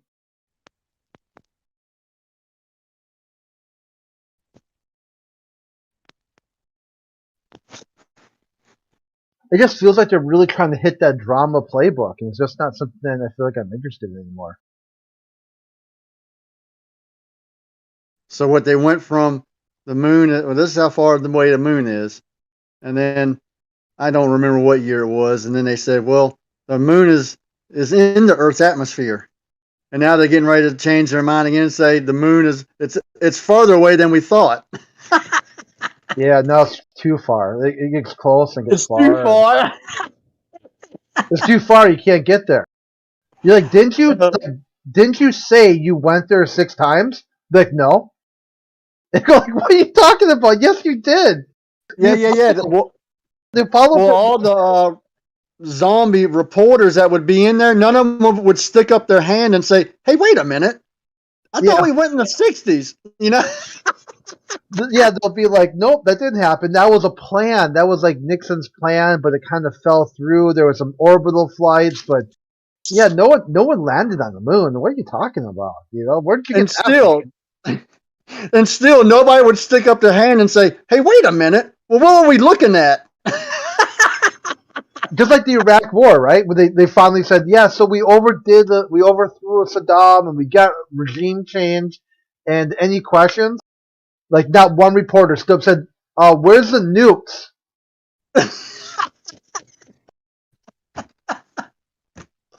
Oh man. Yeah, I don't know what the spin job thing you've got going on about somehow this was like Operation Iraqi Freedom. Like this was supposed to be like returning democracy to the Middle East, but you told everyone that there were nuclear missiles aimed at Israel and Europe with like a 45-minute launch window. Like, and yeah, it's like the only like one report I think New York Times or like the New York something did some sort of full retraction and said that they took part in the spreading of fake news. And Man. that's like a lot of people that really woke up. I mean, earlier today we're talking about technology and stuff, and one of the big things for me was like the lunar rover.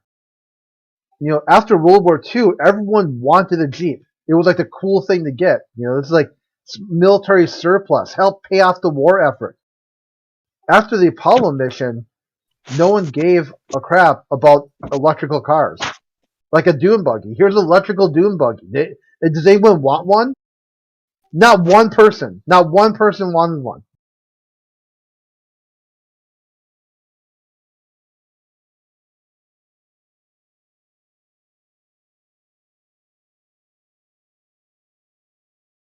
So much craziness happened in the news too. Like, it's just crazy. I don't know. I'm not even sure where to start, but it's like the thing, kind of like a ritual I do, where you just open the news and read stories and say, which model does this happen on?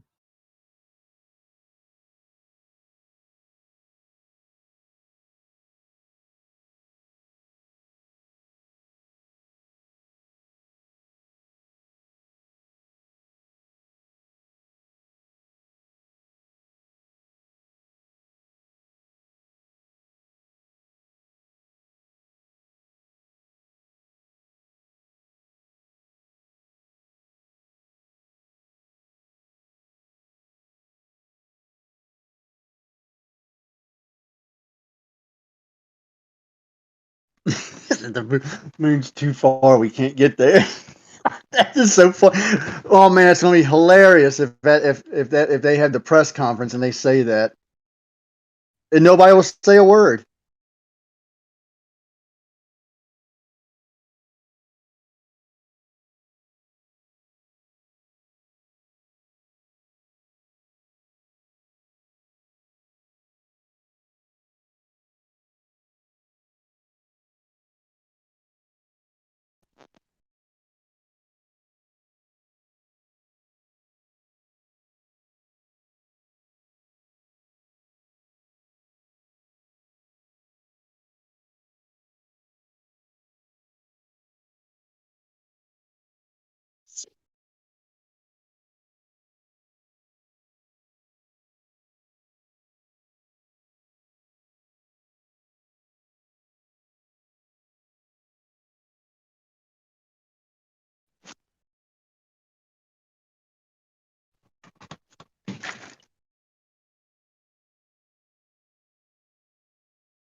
So they're just going to do a Mandela effect at some point. Oh, we never actually went to the moon. The whole thing was just made up in your minds. Yeah, that's good. I like that.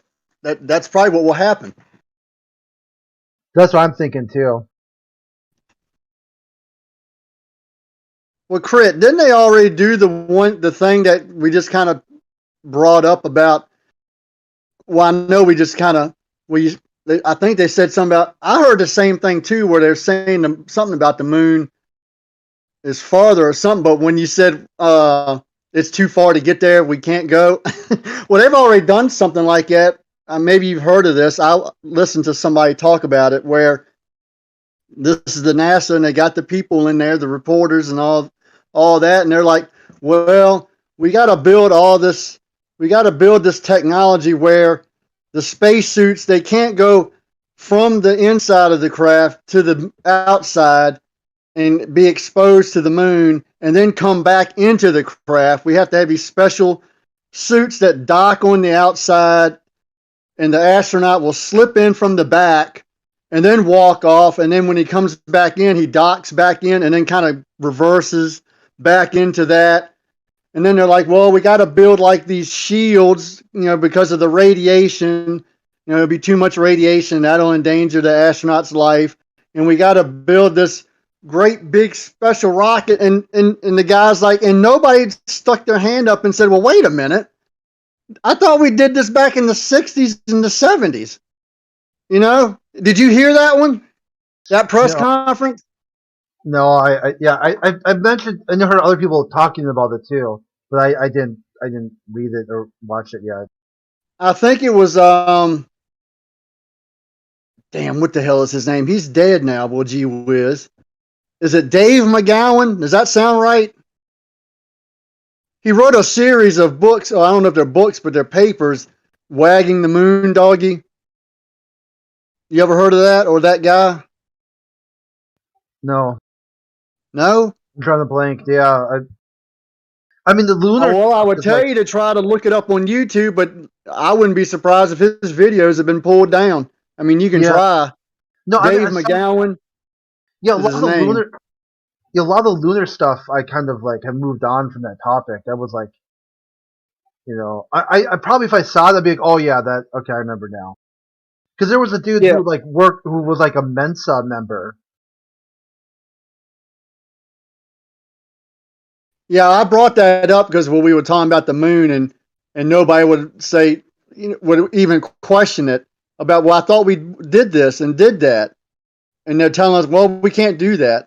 But I thought we already did it. Nobody would even ask that. So that's why I brought that up if you'd ever heard of that. He was on a radio talk show when he was talking about it. I got all that shit on my computer. Anything I come across like that, I download it. And now a lot of that shit's probably gone. So, I mean, I still have it. So when it disappears, I'll have it.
See, we got somebody in the text chat that thinks we live on a pancake. Yeah, that's it. This is his thing. He likes to straw man you, and then tell you what your claim is, and then say you didn't prove it.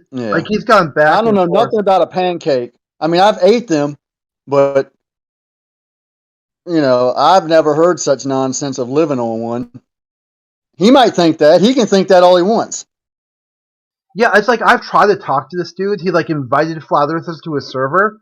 As soon as you try to say anything, he just mutes you. And then yeah, this is the guy I told you about. He mutes and unmutes me every couple days, with a bot. So I get an email from the bot, or a message from the bot, because I said something along, dude, muting and unmuting like this in your own safe space. I go, this is anti-science. You have all the control here. This is Maslow's hierarchy of needs, adult learning. You've got safety, you've got security, you've got your psychological needs met. You should be able to learn in this environment. But all you're doing is just inserting some sort of weird control.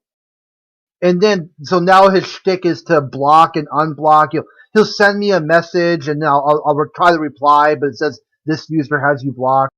then it'll be like crits unmuted, crits muted, and the unmuted messages are always really silly too. It's like old man. Next one is like doesn't talk, try to talk, come to my server. I'm like, dude, why? All you do is mute people. You don't even let them talk, and you just go on and on about some sort of pancake Earth that no one's presented to you. It's all in your head. It's like you try to get this guy to say it's geocentric. Prove that. I just told you the model is geocentric, and here is where I'm going to take it, the conversation. He's like, prove geocentric. That's how it'll go. And he goes, last chance. I go, dude, I'm talking to you about you think heliocentric. I need you to think in a geocentric framework so I can present the evidence. Boom, muted. And this is supposed to be like somehow, yeah, look here. He's got all these questions.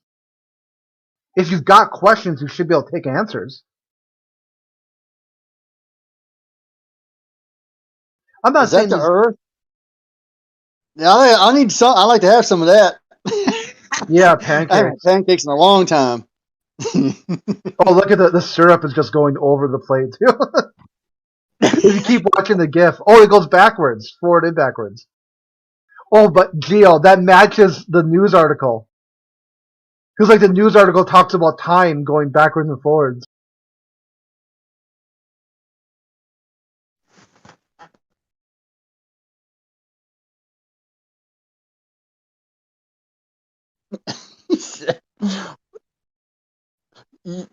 Wait a minute. Let me get in there quick before somebody else. Yeah, what's the best evidence? There we go.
See,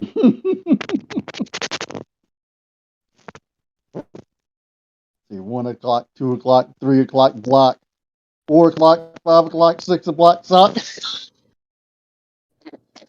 I know that was awesome when you posted that. The giggles account. Oh boy. We're gonna bark around the clock. I'm gonna clock socks 1, 2.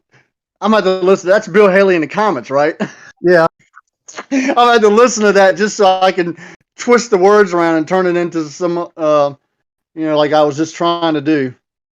Yeah, it's like the globalist inspired, museums, right? Like, Yeah. That's what I was trying to do a while back. I even jotted some notes down. I would take like old songs and just change the words around to kind of fit the topic. I had to find them. They're around here somewhere.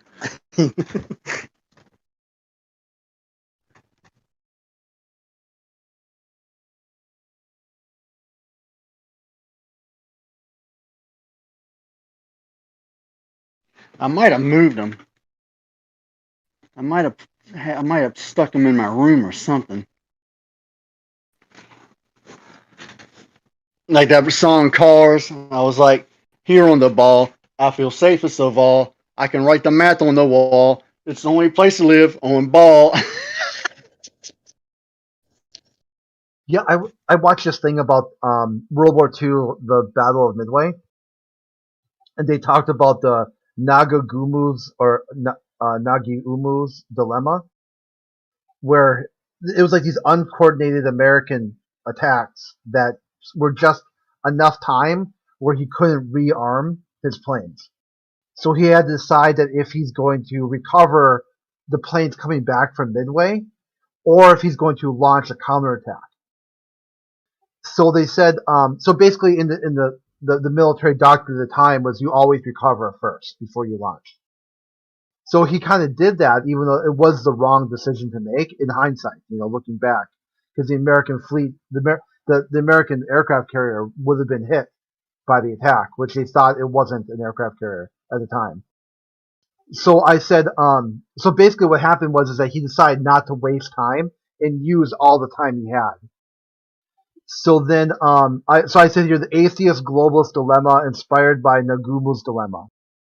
So they waste more time worried about what others think, and then they kick their goals down the road, blaming others Or their second option, act now based on the current understanding in challenging their own assumptions to make things possible and happen right now, and then deal with the consequences of their actions. And which one do they do?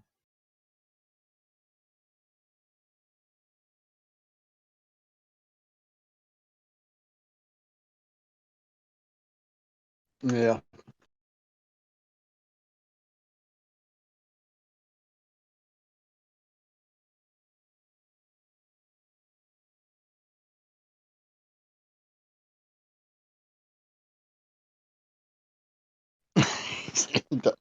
So you block and unblock.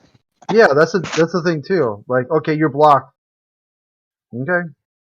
I guess not, because you're just clicking my messages to read them anyway. So all you've done is add a click. For what reason? You, because you're confused. Let me see. Block into click, sock into block, into click, into block into click, into sock, into block, into block. Oh boy.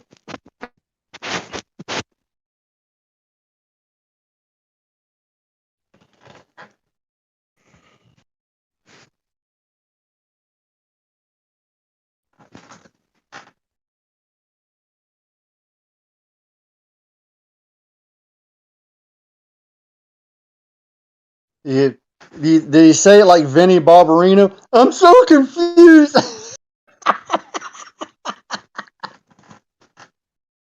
Welcome back, Cotter. Oh Dazed man. and confused.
Seven block. And he read every one of them.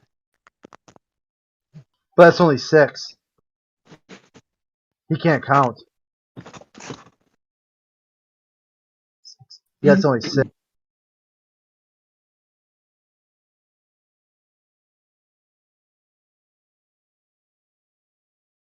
It's 8. That's so hilarious.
Spiralously.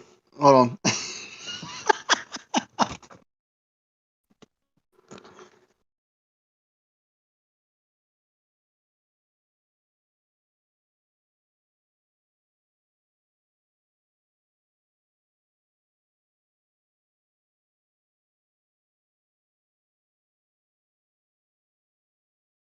Spiralously? Yeah, spiral endlessly or endless.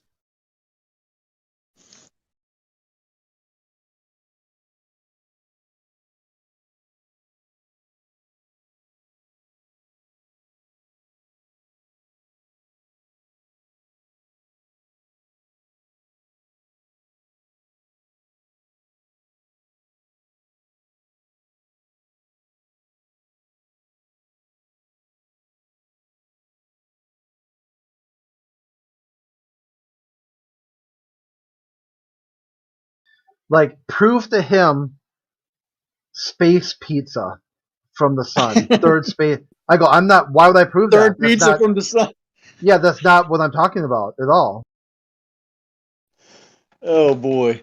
Why would where'd you get If that you from? think that. Yeah, which would be his own issue. That would be a self-inflicted sort of spiraling.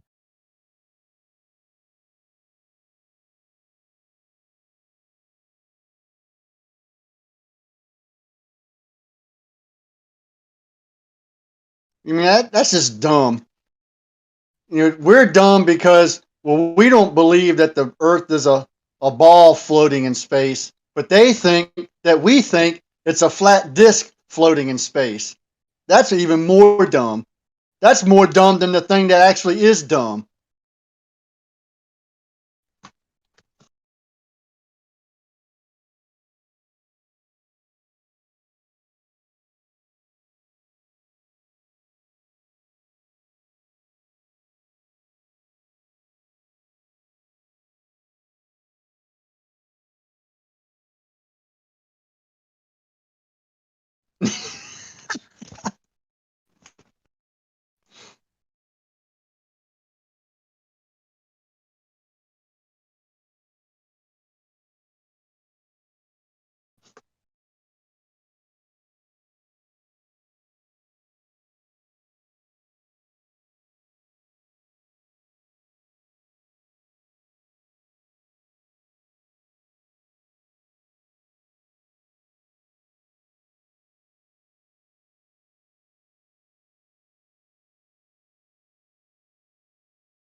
Like, that's a good one too. It's like he wants to learn Flat Earth content. You've blocked all the Flat Earthers even willing to entertain your nonsense, right? Like, the rest of the Flat Earthers other Flat Earthers ignore you, and the ones who don't, you've blocked.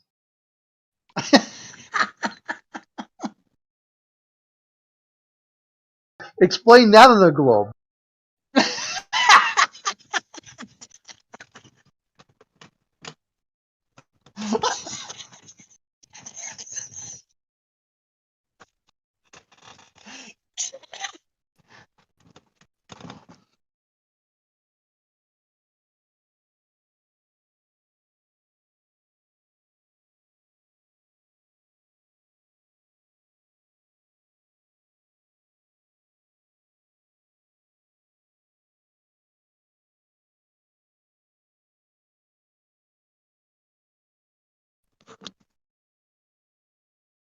Now he'll run to his server and tag me, and then realize, oh, I'm muted on this server.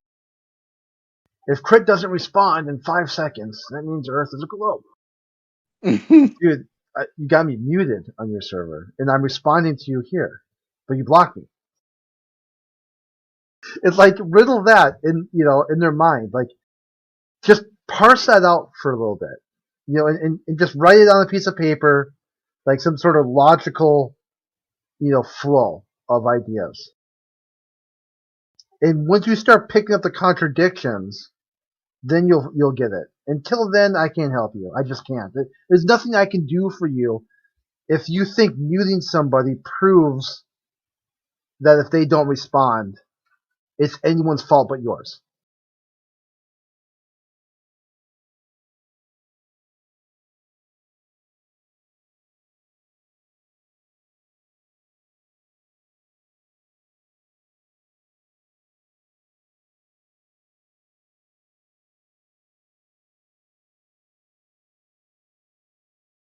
It's like all these gamer channel kids or something, I guess kids because they're just, they're young men, but they're like, they're men. It's not fair to call them kids, but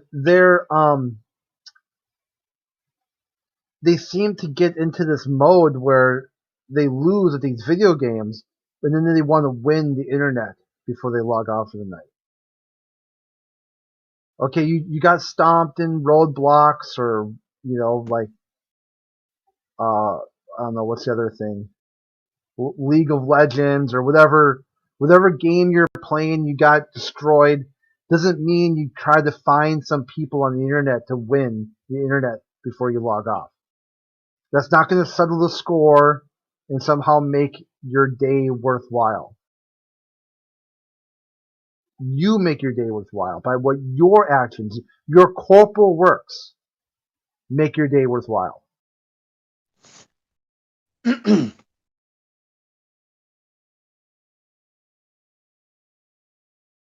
Yeah, that kind of reminded me like when these people make these bets on these like basketball games